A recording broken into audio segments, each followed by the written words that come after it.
अब हम स्टार्ट करते हैं electrostatics. Electrostatics it deals with static electric field, ठीक है। इसको मैथमेटिक्स में कैसे लिखते हैं, del cross E is equals to zero, ठीक है। ये तो आपके पास डिफरेंशियल फॉर्म है, और अगर आपको इसको इंटीग्रल फॉर्म में देखना है तो आप बखूबी जानते हैं स्टोक्स थ्योरम। स्टोक्स थ्योरम आपके पास del cross E dot D S surface integral is equals to close line curve integral E dot D l, ठीक है। तो यहाँ से हमें ये तो पता ही है कि डेल क्रॉस ई जीरो है, तो आपके पास close line curve integral E dot D l भी आपके पास जीरो आ जाएगा, ठीक है। यहाँ पर जब मैं कह रहा हूँ कि क्लोज लाइन कर्व इंटीग्रल, तो इसका क्या मतलब है, ये क्लोज लाइन कर्व इंटीग्रल का मतलब है those line curves bound some surface area, ठीक है। तो भी इसके ऊपर मैंने इसको क्लोज कर रखा है ना, ठीक है। तो ये आपके पास क्या करेगा, कुछ सरफेस एरिया बाउंड करेगा। जैसे कि मैंने एग्जांपल दिया रिंग का आपके पास देखिए कितना सरफेस एरिया ये बाउंड करता है, ये आपके पास area pi are square bound करता है, ठीक है। स्क्वायर के बारे में बात करूं, अगर स्क्वायर आपके पास साइड ए है तो उसका आपके पास कितना एरिया बाउंड करेगा, ए स्क्वायर बाउंड करेगा, ठीक है। यहाँ पर लेफ्ट साइड में एक आपको शो किया है स्ट्रेट वायर, ठीक है। स्ट्रेट वायर आपके पास क्लोज लाइन कर नहीं है, ठीक है। तो इसके लिए आप सिंपल इंटीग्रल लेंगे, ठीक है। ये आपके पास इलेक्ट्रोस्टैटिक के बारे में बात करें तो E should be time independent, okay. तो जब भी आपको इलेक्ट्रिक फील्ड को चेक करना है तो आपको ये दो चीजें चेक करनी होगी कि पहली बात तो आपके पास इलेक्ट्रिक फील्ड क्या होनी चाहिए, टाइम इंडिपेंडेंट होनी चाहिए, और दूसरी आपके पास del cross E is equal to zero होना चाहिए, या फिर in integral form close line curve integral E dot D l must be equal to zero, ठीक है। जब मैं बोल रहा हूँ कि del cross E is equal to zero होना चाहिए तो उसका ये मतलब भी है कि आपके पास फील्ड इररोटेशनल होनी चाहिए, ठीक है। ये तो आप जानते ही हैं। नेक्स्ट आपके पास अभी इलेक्ट्रोस्टैटिक फील्ड का सोर्स क्या है। इलेक्ट्रोस्टैटिक फील्ड आपके पास पहले तो देखिए ये तो पता ही कि आपके पास ये फील्ड कौन जनरेट करेगा, ये आपके पास स्टेशनरी चार्ज जनरेट करेगा। जैसे कि मैंने यहाँ पर शो किया है प्लस क्यू फील्ड जनरेट कर रहा है, तो इलेक्ट्रिक फील्ड आउटसाइड है, ये तो आप जानते हैं, 12th क्लास में पढ़ कर आए हैं। तो इलेक्ट्रोस्टैटिक फील्ड जनरेट कर रहा है, तो प्लस क्यू यहाँ पर क्या है, सोर्स चार्ज है, ठीक है। इसकी वजह से आपके पास इलेक्ट्रोस्टैटिक फील्ड जनरेट हो रही है, ठीक है। तो पहली शर्त तो हमारे पास ये है कि इसके अंदर स्टेशनरी चार्ज होना चाहिए, वेलोसिटी जीरो होनी चाहिए, ठीक है। अब हम डिफाइन करते हैं इलेक्ट्रिक फील्ड, ठीक है। इलेक्ट्रिक फील्ड आपके पास एफ बाई क्यू डैश है। अब यहाँ पर मैं दो टर्म यूज करूंगा, एक तो आपके पास टेस्ट चार्ज और एक सोर्स चार्ज। तो देखिए यहाँ पर मतलब समझिएगा कि आपके पास जिस चार्ज के ऊपर फोर्स लग रहा है, ठीक है, वो तो आपके पास टेस्ट चार्ज है, और जो चार्ज इस चार्ज के ऊपर फोर्स लगा रहा है, क्यू डैश के ऊपर फोर्स लगा रहा है, वो आपके पास क्या है, सोर्स चार्ज, ठीक है। तो E is equal to F by Q dash. तो फोर्स को आप कैसे डिफाइन कर सकते हैं, यहाँ पर इलेक्ट्रोस्टैटिक फोर्स को डिफाइन कर सकते हैं ई क्यू डैश, ठीक है। तो इस बात को हम समझ भी लेते हैं कि जैसे कि आपके पास मैंने यहाँ पर लिखा है calculate force on Q2 due to Q1, ठीक है। तो अब फोर्स आपके पर कहाँ पर लग रहा है, Q2 पर लग रहा है, ठीक है। तो Q2 आपके पास यहाँ पर क्या हो जाएगा, टेस्ट चार्ज हो जाएगा, और Q1 यहाँ पर क्या होगा, सोर्स चार्ज हो जाएगा, ठीक है। क्योंकि यहाँ पर फोर्स लगा कौन रहा है, ठीक है, सोर्स चार्ज लगा रहा है ना Q1, और लग किसके ऊपर रहा है, टेस्ट चार्ज Q2 पर लग रहा है, ठीक है। और ये आपके पास Q1 Q2 पॉजिटिव है, ठीक है, ये अंडरस्टूड है।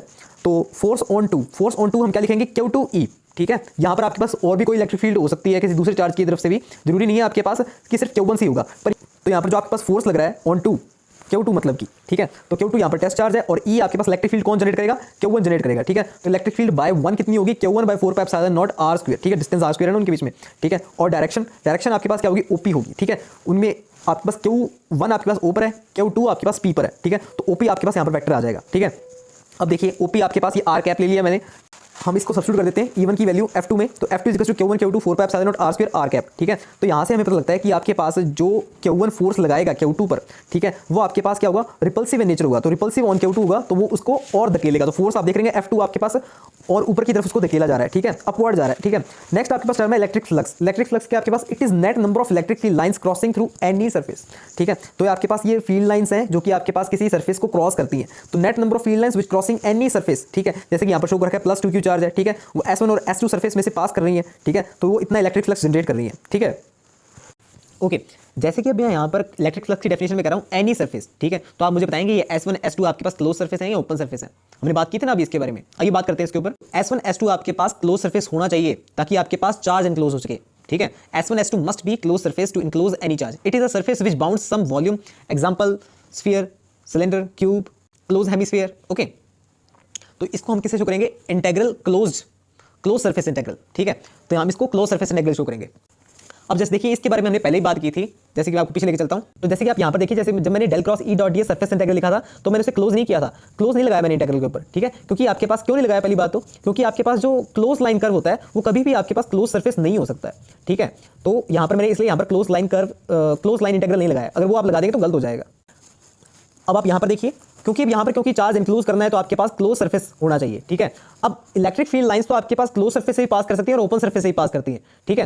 तो यहां पर दो डेफिनेशन निकल के आती है जब मैं कह रहा हूं ना एनी सरफेस, ठीक है। तो आपके पास जो फ्लक्स हम डिफाइन करेंगे for the any surface, if it is defined for the close surface, तो हम लिखेंगे इसके अंदर close surface integral E dot DS. और अगर ये आपके पास फ्लक्स डिफाइन हो रहा है ओपन सरफेस के लिए तो हम simple integral surface integral E dot DS करेंगे, ठीक है। इसकी यूनिट आपके पास कितनी है, आपके पास फ्लक्स की यूनिट होती है न्यूटन पर कूलम मीटर स्क्वायर, ठीक है, nm स्क्वायर बाय c, ठीक है। या फिर हम लिख सकते हैं volt by per metre dot metre square, ठीक है। अब आप ये डेफिनेशन देख लीजिए, flux due to the close surface, ये आपके पास surface integral E dot d s is equals to q enclosed by epsilon naught, ठीक है। क्यू इनक्लोज कितना है, charge enclosed by any surface, तो यही आपके पास गॉस लॉ है इलेक्ट्रोस्टैटिक्स में, ठीक है। ये आपके पास गॉस लॉ की क्या इंटीग्रल फॉर्म है। नेक्स्ट आप एक चीज़ और जानिए, अब रॉ जो हम डिफाइन करते हैं वॉल्यूम चार्ज डेंसिटी होती है। अगर आपको रॉ वॉल्यूम चार्ज डेंसिटी दे रखी है तो आप वहाँ से चार्ज निकाल सकते हैं, टोटल चार्ज निकाल सकते हैं कैसे, इंटीग्रल रॉ डी टॉ करके। अब देखिए, अब रॉ आपके पास यूनिफॉर्म भी हो सकता है और नॉन यूनिफॉर्म भी, ठीक है।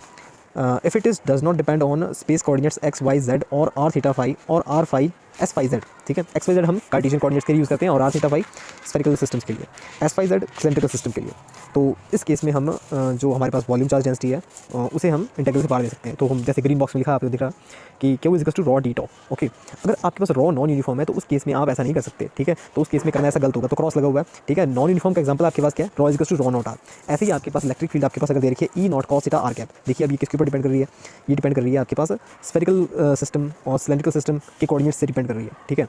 और कार्टेशियन सिस्टम से डिपेंड करती है, तो भी आपके पास क्या होती है, नॉन यूनिफॉर्म होती है। तो यहाँ पर आपके पास ये नॉन यूनिफॉर्म इलेक्ट्रिक फील्ड है। तो इन केसेस में आप जो रॉ है आपके पास उसको आप इंटीग्रल से बाहर नहीं ले सकते, ठीक है, वो एकदम गलत हो जाएगा, ठीक है। तो आप हमेशा जब भी टोटल चार्ज निकालें तो इंटीग्रल में रख के ही कीजिएगा उसे। डाइवर्जेंस थ्योरम आप जानते हैं, surface close surface integral E dot D S आपके पास volume integral del dot E d tau, ठीक है। तो ये आपके पास किसके लिए वैलिड है, valid only for close surface, जैसे क्लोज सरफेस इंटीग्रल कर रखा है ना। आपको गॉस लॉ तो याद होगा, flux E dot D S q by epsilon naught, और क्यू को हम क्या लिख सकते हैं, rho d tau integral volume integral rho d tau, ठीक है। तो वो सब कुछ सब्स्टिट्यूट कर दिया मैंने इधर, del dot E minus rho by epsilon naught d tau volume integral is equal to 0। तो यहाँ से मुझे लगता है कि del dot E is equal to rho by epsilon naught, और यही हमारे पास डिफरेंशियल फॉर्म है गॉस लॉ की इन इलेक्ट्रोस्टैटिक्स। नेक्स्ट आपके पास एप्लीकेशन ऑफ गॉस लॉ। अगर देखिए आपके पास अगर क्यू गिवन है, चार्ज गिवन है, तो आप यहाँ से इसकी हेल्प से इलेक्ट्रिक फील्ड निकाल सकते हैं, फ्लक्स निकाल सकते हैं पीछे के फॉर्मुलों से, जो आप फॉर्मुलाज अभी पढ़ के हैं, तो उसकी हेल्प से आप, अगर आपको क्यू गिवन है तो इलेक्ट्रिक फील्ड और फ्लक्स निकाल सकते हैं। और अगर आपको वॉल्यूम चार्ज डेंसिटी गिवन है तो आप इलेक्ट्रिक फील्ड और फ्लक्स निकाल सकते हैं। और अगर आपको इलेक्ट्रिक फील्ड गिवन है तो charge, flux and charge density निकाल सकते हैं, ओके। अब इसमें एक बात देखिए, for the calculation of flux any close surface can be there, कैसी भी सिमेट्रिक असिमेट्रिक आर्बिट्री कैसे भी आप क्लोज सरफेस ले सकते हैं, पर क्लोज सरफेस होनी चाहिए, ठीक है, for the calculation of flux. Next आपके पास for the calculation of electric field only symmetric close surface may be there. इन बातों को तो बाकी हम आगे जाके एक्सप्लोर करेंगे, पर मैं आपको थोड़ा सा हिंट देता हूँ। जैसे फ्लक्स निकालना है, फ्लक्स का क्या फॉर्मूला है, क्यू बाय एप्सिलॉन नॉट। तो क्यू इनक्लोज आपके पास किसी भी आर्बिट्री सरफेस के अंदर हो, ठीक है, तो क्यू इनक्लोज आपके पास आप कैलकुलेट कर सकते हैं इजीली। पर जब आप फ्लक्स निकालते हैं तो फ्लक्स कितना होता है, flux E dot D S surface integral close surface integral flux E dot D S is equal to Q by epsilon naught, okay. यहाँ पर अगर आपको इलेक्ट्रिक फील्ड को क्लोज सरफेस इंटीग्रल से बाहर लेना है तो वो सिर्फ एक ही केस में हो सकता है, अगर आपके पास ई सेम है एंटायर सरफेस पर। मतलब कि ये कब होगा, जब आपके पास ई सिमेट्रिक होगी, ठीक है, तभी आपके पास मतलब एंटायर सरफेस पर इलेक्ट्रिक फील्ड क्या होनी चाहिए, सेम होनी चाहिए। तो ये तभी हो सकता है जब आपके पास ई सिमेट्रिक है। तभी यहाँ पर कहा गया for calculation of E only symmetric close surface may be there. Next इसके अंदर ये केस बन सकता है, अगर आपको रॉ गिवन है और आपको इलेक्ट्रिक फील्ड निकालना है, तो इस केस में क्या होगा, आपको raw should be either uniform और ओनली आर डिपेंडेंट। तो आप इसकी कैलकुलेशन कर सकते हैं गॉस लॉ से, तभी गॉस लॉ से ये पॉसिबल है। जैसे कि मैंने यहाँ पर एग्जांपल दिया, rho is equal to rho naught R sine theta. तो इस चार्ज डेंसिटी के लिए ये पॉसिबल नहीं है, क्योंकि यहाँ पर थीटा टर्म भी आ गई है, ठीक है, थीटा कोऑर्डिनेट्स भी आ गए हैं, क्योंकि हमारे पास है यहाँ तो आपके पास रॉ यूनिफॉर्म होना चाहिए या फिर आर डिपेंडेंट होना चाहिए ओनली, ठीक है। नेक्स्ट आपके पास rho is equal to rho naught r, ये एप्लीकेबल है, इसको आप कर सकते हैं। नेक्स्ट आपके पास rho is equal to rho naught r to the power 4 sin phi, इसको भी नहीं कर सकते आप, ठीक है, ओके। इन चीज़ों को समझने के लिए आप एक क्वेश्चन ट्राई करके देखते हैं। Point charge cube sits at the corner of cube of side A as shown in the figure on the right, the flux of the electric field vector through the shaded side is, okay. तो question आप खुद try कीजिए, इसका solution मैं आपको बता दूंगा, okay.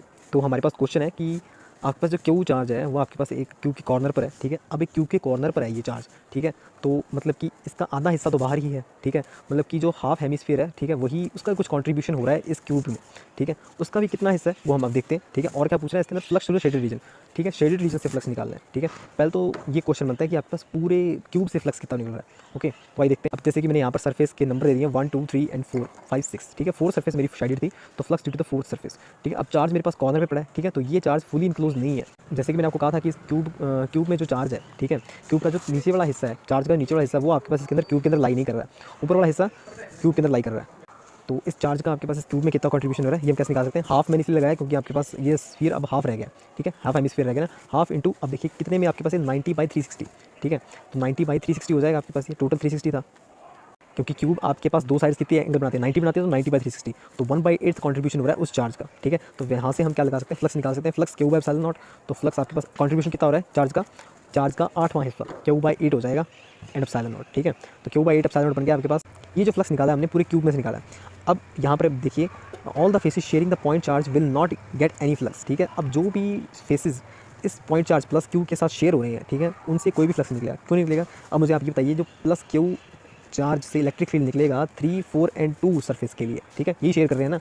यहाँ पर आपके पास इलेक्ट्रिक फील्ड टेंजेंट होगी या नॉर्मल होगी, हाँ टेंजेंट होगी, ठीक है। तो टेंजेंट होगी तो flux E dot D S और सरफेस एरिया वेक्टर हमारे पास क्या होगा, परपेंडिकुलर होगा। तो इस केस में फ्लक्स 0 हो जाएगा फॉर द 2, 3 एंड 5, ओके। तो हमें फाइंड करना है फ्लक्स ड्यू टू द 4, ठीक है। अब हमारे पास कितना आ गया था, जो फ्लक्स निकल रहा था हमारे पास वो था क्यू बाई 8 एप्सिलॉन नॉट, ठीक है। अब ये आपके पास 3 सरफेस में बढ़ जाएगा, जो आपके पास 3 सरफेस रह गई हैं 1, 4 एंड 6, ठीक है।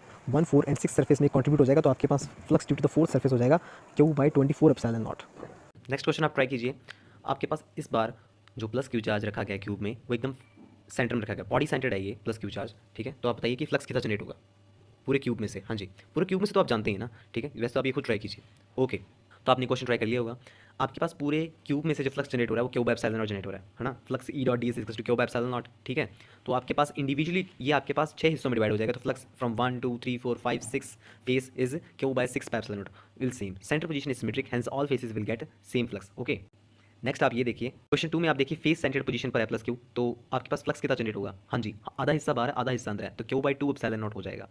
नेक्स्ट में आप साइड सेंटर्ड पोजीशन, क्वेश्चन 3 में आपके पास साइड सेंटर्ड पोजीशन है, तो ये यहाँ पर कितना कंट्रीब्यूट हो रहा है। अब देख पहले तो आप यूँ सोचिए कि प्लस क्यू चार्ज कितने क्यूब को शेयर कर सकता है, 4 क्यूब को शेयर कर सकता है, पर यहाँ पर 3 को कर रहा है, ठीक है। तो मतलब क्यू का 1/4 पार्ट आपके पास इस क्यूब में है, ठीक है। तो आपके पास यहाँ पर बन जाता है Q by 4 epsilon not. Next question. Consider a charge q at the origin of three-dimensional coordinate system. The flux of the electric field through the curved surface of the cone that has height h and a circular base of radius r is.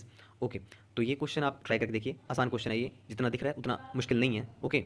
तो ये देखिए आपके पास इस question को आप कैसे approach करेंगे। Question करने के लिए मैंने क्या किया, नीचे एक इन्वर्टेड कोन ड्रॉ कर दिया है, ठीक है, जिसकी वजह से अब वो क्यू चार्ज इनक्लोज हो गया है क्लोज सरफेस के अंदर, ठीक है। इनक्लोज सरफेस के अंदर इनक्लोज हो गया है, ठीक है। तो अब आपके पास अब मैं पूछूं इस आपके पास अपवर्ड कोन और डाउनवर्ड कोन के जो कॉम्बिनेशन से जो आपके पास स्ट्रक्चर निकल कर आई है उसमें से फ्लक्स कितना निकलेगा, अब बोलेंगे क्यू एप्सिलॉन नॉट, ठीक है। अब मैं पूछूंगा डिस्क में से फ्लक्स कितना निकल रहा है, अब बोलेंगे 0, ठीक है।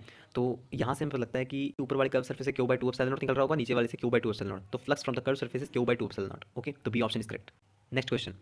Next question. The potential due to an electric dipole P placed at the origin is known to be of the form phi of r P dot r by r cube. The total flux of the electric field through a spherical surface of radius r with the dipole at the center is given by. Okay, तो काफ़ी easy question है ये, मतलब कि यहाँ पर trick किया गया आपके साथ। देखिए आप यहाँ से निकल पाते हैं कि नहीं। ओके, आई होप कि आपने ट्राई किया होगा क्वेश्चन ये। तो आइए देखते हैं इसका सोल्यूशन। ओके, अब आप यहाँ पर देखिए, यहाँ पर इसने कहा है कि electric dipole, potential due to electric dipole. तो मैं इलेक्ट्रिक डायपोल ड्रॉ कर लेता हूँ। आपके पास कहाँ है ये आपके पास स्फेरिकल सरफेस में, ठीक है। स्फेरिकल सरफेस में देखिए इलेक्ट्रिक डायपोल ड्रॉ किया मैंने। अब मैं आपसे पूछूँ कि फ्लक्स कितना जनरेट हुआ है यहाँ से, फ्लक्स ही तो पूछा गया हमसे, ठीक है। Flux, electric flux, total flux of electric field through the spherical surface. तो टोटल फ्लक्स कितना जनरेट होगा, फ्लक्स आपके पास क्या है, क्यू एप्सिलॉन नॉट। तो आपके पास टोटल चार्ज कितना हो गया, प्लस क्यू माइनस क्यू 0, तो 0 आंसर करेक्ट है इसका। For any dipole Q enclosed is equal to 0, flux is equal to 0। Next question. The total outward electric flux going from a cube with x 0 to 1, y 0 to 1, z 0 to 1 meters containing a volume charge density rho 16 x y z will be. Okay, अब तो ये formula based question आ गया, ये आप question खुद करेंगे। Okay okay, I hope कि आपने ट्राई किया होगा क्वेश्चन ये। आइए देखते हैं इसका सोल्यूशन। अब देखिए हमें फ्लक्स निकालना है, flux Q epsilon not. Flux आपके पास क्या था, Q enclose by epsilon naught, ठीक है। तो क्यू इनक्लोज निकालने के लिए हम क्या करेंगे, पहले देखिए आपके पास रॉ क्या है, नॉन यूनिफॉर्म है, तो आप उसके इंटीग्रेशन से बाहर नहीं ले सकते। Q enclose rho D tau, तो उसका इंटीग्रेशन करना है 16 x y z dx dy dz। यहाँ पर लिमिट्स कितनी होगी वो तो आपको अंडरस्टूड है, 0 to 1, 0 to 1 and 0 to 1। Okay, तो क्यू इनक्लोज आपके पास कितना आ जाएगा, 2 आ जाएगा। तो फ्लक्स आपके पास 2 बाय एप्सिलॉन नॉट आ जाएगा। तो डी ऑप्शन करेक्ट बनता है। Next question. For an electric field E k root x x cap where k is a non-zero constant total charge enclosed by the cube as shown below is. Okay, तो आपको ये figure given है, ठीक है। इसमें आपको क्या निकालना है, total charge enclosed by the cube as shown below. Okay, तो भाई उस क्वेश्चन को ट्राई करते हैं। इसको करने के दो तरीके हैं। यहाँ पर हमसे पूछा गया है क्यू चार्ज इंक्लूज, तो फ्लक्स आपके पास surface integral E dot D S Q enclosed by epsilon naught, और दूसरा आपके पास क्या आता है del dot E D dot Q by epsilon naught, ठीक है। अब यहाँ पर अगर आप ऊपर वाला फॉर्म लगाएंगे ई dot D S q by epsilon naught, तो यहाँ पर लेफ्ट साइड देखिए ब्लू पेन से लिखा हुआ है कि आपके पास आपको हर एक सरफेस का इंटीग्रल निकालना पड़ेगा, ई dot D S 1, E dot D S 2 for the surface 2 and so on for the E dot D S 6 for the surface 6, ठीक है। तो जो कि काफ़ी लेंथी प्रोसेस चल जाएगा, इसलिए मैं दूसरी प्रोसेस लिख लूँगा डेल डॉट ई वाली, ठीक है। तो डेल डॉट ई जब मैं करूँगा यहाँ पर डेल डाइवर्जेंस तो आपको खोलना आता ही है, तो कर्ल ओवर कर्ल एक्स होगा यहाँ पर सिर्फ, क्योंकि एक्स कैप के लिए करेंगे हम, ठीक है। तो आपके पास कितना आ जाएगा डेल डॉट ई के बाई 2 रूट एक्स, ठीक है। तो यहाँ पर चार्ज डेंसिटी कितनी बन गई आपके पास, चार्ज डेंसिटी आपके पास कहते हैं कि del dot E is to rho by epsilon naught, तो आपके पास चार्ज डेंसिटी कितनी आ जाएगी, वॉल्यूम चार्ज डेंसिटी आ जाएगी आपके पास के epsilon naught by 2 root X, ठीक है। तो यहाँ से आपको अब निकालना क्या था, क्वेश्चन में टोटल चार्ज निकालना था। टोटल चार्ज निकालने, अब देखिए चार्ज डेंसिटी आपके पास क्या नॉन यूनिफॉर्म है, तो आप इसे इंटीग्रल से बाहर नहीं ले सकते, तो क्यों इनक्लोज आपको इंटीग्रेशन रॉ डी डॉ करना ही पड़ेगा, ठीक है। तो उससे पहले आप लिमिट देख लीजिए। आप देखिए ऊपर क्यूब में जो आपके पास एक्स की लिमिट्स हैं वो आपके पास है एल टू 2L, है ना, और वाई की लिमिट्स आपके पास 0 to L, और जेड की लिमिट आपके पास 0 to L, ठीक है। तो ये बात आप ध्यान रखेंगे, आगे हम इसे यूज़ करते हैं। ओके, तो क्यों इनक्लोज्ड, जैसे कि हमने कहा कि रॉ एल क्यूब हम नहीं लिख सकते, ठीक है, क्योंकि आपके पास जो रॉ है वो आपके पास यूनिफॉर्म नहीं है, ठीक है, नॉन यूनिफॉर्म है, ठीक है, तो उसको हमें इंटीग्रेशन करना पड़ेगा। तो लिमिट्स लगा दी है बस मैंने, अब तो मैंने सिर्फ इंटीग्रेशन किया है। तो आपके पास इसके अंदर क्या बन गया, के epsilon naught L by 5 to √2 - 1। Okay, तो ये आपके पास आंसर है, तो आपके पास डी ऑप्शन करेक्ट बनता है इसके अंदर। नेक्स्ट अब हम शुरू करते हैं कोऑर्डिनेट सिस्टम, जिसमें हमारे पास पहला है कार्टेशियन सिस्टम। ये तो आपको पता ही है, ये आपके पास एक्स वाई जेड में होता है, ठीक है। आप इसे आई कैप जे कैप के कैप इसमें शो करते हैं, ठीक है, इसके डायरेक्शन कोऑर्डिनेट्स ऐसे होते हैं। तो इसमें आपके पास I.I1, I.J0, I.K0, और साइक्लिक फॉर्म में चलता है I.J.K, आपके पास I क्रॉस जे के, जे क्रॉस आई करेंगे तो माइनस के, तो ये आपको पता है, ठीक है। तो इसी हिसाब से आप एक्स को यहाँ पर आई करेंगे, वाई को जे करेंगे, जेड को के करेंगे, ठीक है। तो ये सिंपल था आपके लिए। अब इसके लेंथ एलिमेंट्स भी होंगे आपके पास। अब देखिए, अगर पिछले डायग्राम आपके पास बना हुआ था, उसकी अगर एक्स एक्सिस में लेंथ उसकी अगर एक्स प्लस डी एक्स हो जाती है, तो चेंज कितना है, D L X, length element कितना है, D L X equals D X I. ऐसे ही वाई में D L Y equals D Y J, D L Z D Z K, ठीक है। तो डी एल आपके पास कितना आ जाएगा टोटल, डी एक्स आई प्लस डी वाई जे प्लस डी जेड के, तो ये आपके पास लेंथ एलिमेंट होगा, ठीक है। नेक्स्ट हम बात करते हैं सरफेस एलिमेंट के बारे में, ठीक है, सरफेस एलिमेंट भी जान लेते हैं, ठीक है। मैं यहाँ पर बात करता हूँ ये रेड पोर्शन के बारे में। इस क्यूब के जो ऊपर वाला रेड पोर्शन टॉप पार्ट है, इसमें आप देखिए, यहाँ पर पहले आप कोऑर्डिनेट्स देखिए, पहले आप कोऑर्डिनेट्स देखिए, यहाँ पर X is equals to A, Y is equals to 0, ठीक है, ये आप देख सकते हैं, वाई 0 है ना उस पॉइंट पर। और दूसरी तरफ आप जाएं तो आप उस कॉर्नर पर देखिए एक्स 0 है, और उस पॉइंट पर आपके पास क्या है, 0 0 a है, ठीक है, कोऑर्डिनेट्स एक्स और वाई 0 है उधर। ओके, तो इस तरीके से आप इसके कोऑर्डिनेट डिसाइड कर सकते हैं। अब देखिए, अब इसका सरफेस एलिमेंट क्या होगा, सरफेस एलिमेंट हम निकालेंगे। देखिए यहाँ पर आपके पास क्या आ रहा है, D S, D S surface element लिखा है ग्रीन पेन से, D L X cross D L Y, ठीक है, D L X cross D L Y आपके पास होगा तो सरफेस एलिमेंट आएगा। तो आपके पास कितना होगा, डी एक्स डी वाई आएगा, ठीक है, डी एक्स डी वाई। ये आपके पास एक तो नीचे वाला पोर्शन बन रहा है, एक ऊपर वाला, आपको ऊपर वाला देखना है। देखिए मैंने यहाँ पर D L X cross D L why he क्यों किया, ठीक है, क्योंकि आपके पास जो कर्ल होगा एक्स क्रॉस वाई, आपके पास क्या आएगा, आई क्रॉस जे के आएगा। तो के कैप ये जो परपेंडिकुलर पॉइंट करेगा अपवर्ड डायरेक्शन को, ठीक है, vector points perpendicular to the plane, तो आपके पास डी एक्स डी वाई के कैप। और ऐसे ही आपके पास जो नीचे वाला प्लेन है, बॉटम प्लेन है, वो आपके पास नेगेटिव शो करेगा, माइनस के कैप शो करेगा। जब आप D L Y cross D L X करेंगे तो आपके पास D X D Y minus K cap आएगा, ठीक है। तो यहाँ पर आपके पास, तो यहाँ पढ़ सकते हैं, if Z is constant over any plane then its normal would point along either plus K और माइनस के, ठीक है। नेक्स्ट आप एरिया एलिमेंट देखिए, साइड नोशन में लिख दिया D S surface area element for Z equals to 0, Z equals to 0 आपके पास कितना, D X D Y minus Z cap, ये आपके पास नीचे को शो करेगा, पहली बात कर ली थी हमने। और टॉप पार्ट पे आपके पास surface element Z equals to A D X D Y plus Z cap, ठीक है। और आपके पास नेक्स्ट आपके पास देखिए एक्स के लिए बनाया गया D X surface area element for X is equals to 0, तो ये आपके पास नेगेटिव डायरेक्शन में होगी, ये बैकवर्ड जा रही है आपके पास, ठीक है। और D X at X is equals to A D Y D Z plus X cap, ये आपकी तरफ आ रही है, ठीक है। ऐसे ही आप वॉल्यूम एलिमेंट भी इवेल्यूएट कर सकते हैं, D tau D L X dot D L Y cross D L Z, ये आप जानते हैं, D tau D X D Y D Z. Okay, अब बात करते हैं स्फेरिकल पोलर कोऑर्डिनेट सिस्टम की। ये यहाँ पर हम बात करते हैं आर थीटा और फाई की, ठीक है। यहाँ पर कैसे चलता है, आर क्रॉस थीटा फाई, तो साइक्लिक जो फॉर्म चलेगी इसके अंदर आर थीटा फाई आर ऐसे चलेगी, ठीक है। तो R cross theta phi, phi cross theta cross phi आपके पास कितना आएगा, plus R cap, phi cross R cap plus theta, और फिर theta cross phi R cap, ठीक है। तो ऐसे चलता है। यहाँ पर आपके पास थीटा क्या है, पोलर एंगल है, और फाई आपके पास एजीमुथल एंगल है। यहाँ पर भी सेम इसी तरीके से चलेगा, आर डॉट आर 1 है, और R dot theta dot R dot theta करेंगे आप तो 0 है, आर डॉट फाई कैप करेंगे तो 0 है। ओके, अब पहले आप यूँ देखिए, जो आपके पास, अब आप यूँ देखिए एंगल है थीटा, ठीक है, और आर जो हमारे पास बना रहा है, जब हम आर को रिजॉल्व करेंगे जेड में आपके पास कितना आएगा, Z equals to R cos theta, और वो एक्स वाई प्लेन में आपके पास इक्वेटोरियल प्लेन में कितना आएगा, आर साइन थीटा। अब आर साइन थीटा वापस से रिजॉल्व होगा, एक्स में आपके पास जाएगा तो R sine theta cos phi, तो वाई आपके पास आएगा R sine theta sine phi, ठीक है। यहाँ पर हम सब समझ गए हैं। फाई आपके पास देखिए एक इक्वेटोरियल प्लेन में घूमेगा, तो आपके पास फाई 0 to 2 चलेगा, ठीक है। और मैं बात करूँ थीटा की, थीटा आपके पास जाएगा plus Z to minus Z, ठीक है। तो plus Z to minus Z जब जाएगा तो आप यहाँ पर पता लग रहा है हमें 0 to फाई जा रहा है, ठीक है। तो 0 to पाई जा रहा है हमारे पास यहाँ पर, तो थीटा की हमारे पास हो गई है 0 to पाई। अब इक्वेटोरियल प्लेन में आपके पास थीटा कितना होता है, इक्वेटोरियल प्लेन में आपके पास थीटा होगा π/2। ओके, अब इन कोऑर्डिनेट्स में भी हम लेंथ एलिमेंट्स देख लेते हैं। अब देखिए, अगर जो आपके पास डी एल आर था, ठीक है, अगर मैं आर को थोड़ा सा एक्सटेंड करूँ, वापस से उस इमेज पे चलते हैं। यहाँ पर आप देखिए, अगर मैं आर वेक्टर थोड़ा सा इंक्रीज करता हूँ, आर प्लस डी आर करता हूँ, तो डी एल आर आपके पास कितना आएगा, तो डी एल आर आपके पास कितना आएगा, डी आर आर कैप आ जाएगा, ठीक है, ईजी आपके पास D L R vector D R R cap. ऐसे ही आप यहाँ पर देखिए, ऐसे ही आप थीटा के लिए भी देख लीजिए। यहाँ पर थीटा से हम डी थीटा जाते हैं, तो आपके पास डी एल थीटा कितना आएगा, जो डी थीटा को आपके पास दो साइड्स इनक्लोज किए हुई हैं, वो आपके पास कितनी है, वो आपके पास आर आर है, ठीक है। तो आपके पास डी एल थीटा कितना होगा, आर डी थीटा होगा, ठीक है, arc length R D theta होगी। तो D L R R cap और D L theta R D theta theta cap, ये हमने समझ लिया। तो फाई में देखिए, फाई आपके पास देखिए फाई यहीं पर शो कर रखा है, फाई टू डी फाई जाएंगे, फाई टू डी फाई जाएंगे तो आपके पास कितना आ जाएगा, बस R sine theta D phi हो जाएगा। ठीक है, तो D L phi R sine theta D phi phi cap. ठीक है, तो डी एल आपके पास D R cap plus R D theta theta cap plus R sine theta D phi D phi phi cap. ठीक है, तो ये आपके पास लेंथ एलिमेंट बनता है। ऐसे ही हम यहाँ पर भी सर्फेस एलिमेंट और वॉल्यूम एलिमेंट डिस्कस करेंगे। अब आगे बात करते हैं सरफेस एलिमेंट के बारे में। ठीक है, तो जैसे कि आप जानते हैं कि यहाँ पर आपके पास स्फेरिकल पोलर कोऑर्डिनेट में theta 0 to pi and phi 0 to pi and R 0 to infinite. Okay, तो यहाँ पर जो आपके पास सरफेस एलिमेंट बनेगा, जैसे मान लीजिए डी एस आर देखना है हमें।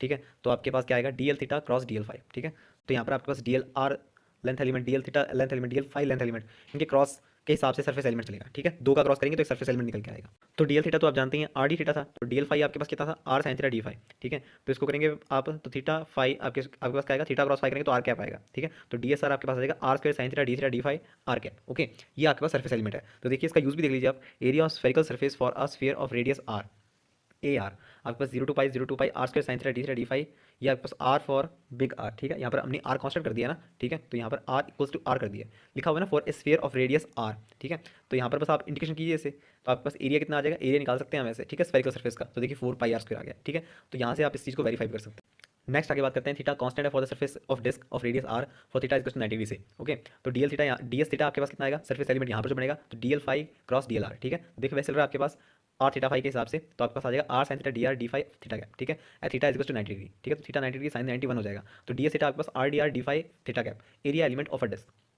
इसे आप वेरीफाई भी कर लीजिए, area of disc of radius R, तो देखिए 0 टू आ जाएगा यहाँ पर। ठीक है, और फाई की लिमिट्स आपके पास 0 टू पाई। ठीक है, इसको करेंगे आप, एरिया आपके पास कितना है, पाई आर स्क्वायर। ओके, तो area of disc is pi are square. Next, जैसे कि हमने थीटा कांस्टेंट किया था, अब for the phi constant surface D S phi D L R cross D L theta, यहाँ पर आपके पास कितना है, R D theta phi cap. तो देखिए ना आप, फाई कांस्टेंट पर आपके पास क्या बन रहा है, एक डिस्क बन रही है ना। फुल डिस्क के लिए हम क्या करेंगे, फुल डिस्क के लिए वापस से आपके पास 0 टू आर ये तो रहेगा ही, और यहाँ पर आपके पास जो मूव करना चाहिए एंगल, वो आपके पास मूव करना चाहिए 0 टू पाई मूव करना चाहिए। तो ये आपके पास हाफ डिस्क का एरिया कितना आ जाएगा, जैसे हमने पहले निकाला था, पाई आर स्क्वायर बाय 2 आ जाएगा इस पर।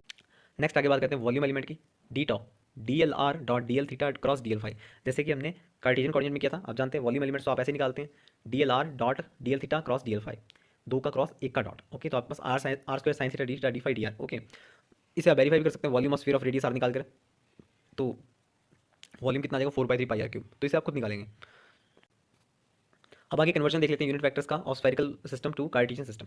अब देखिए, तो आपको क्या करना है, आर कैप को एक्स वाई जेड कोऑर्डिनेट्स में कन्वर्ट करना है। ठीक है, X cap Y cap Z cap. ठीक है, तो आर वेक्टर आपके पास कितना आया था, R cos theta Z cap plus फिर आपके पास आर साइन थीटा आया था। ठीक है, R sine theta cos phi, फिर आपके पास आर साइन थीटा आया था, आर साइन थीटा को रिजॉल्व किया था, R sine theta cos phi X cap plus R sine theta sine phi Y cap. ठीक है, तो जब आप इसको आर मैग्नीट्यूड से डिवाइड करेंगे तो आपके पास आर कैप आ जाएगा, तो ये आपके पास आएगा sine theta cos phi X cap plus sine theta sine phi Y cap plus cos theta Z cap.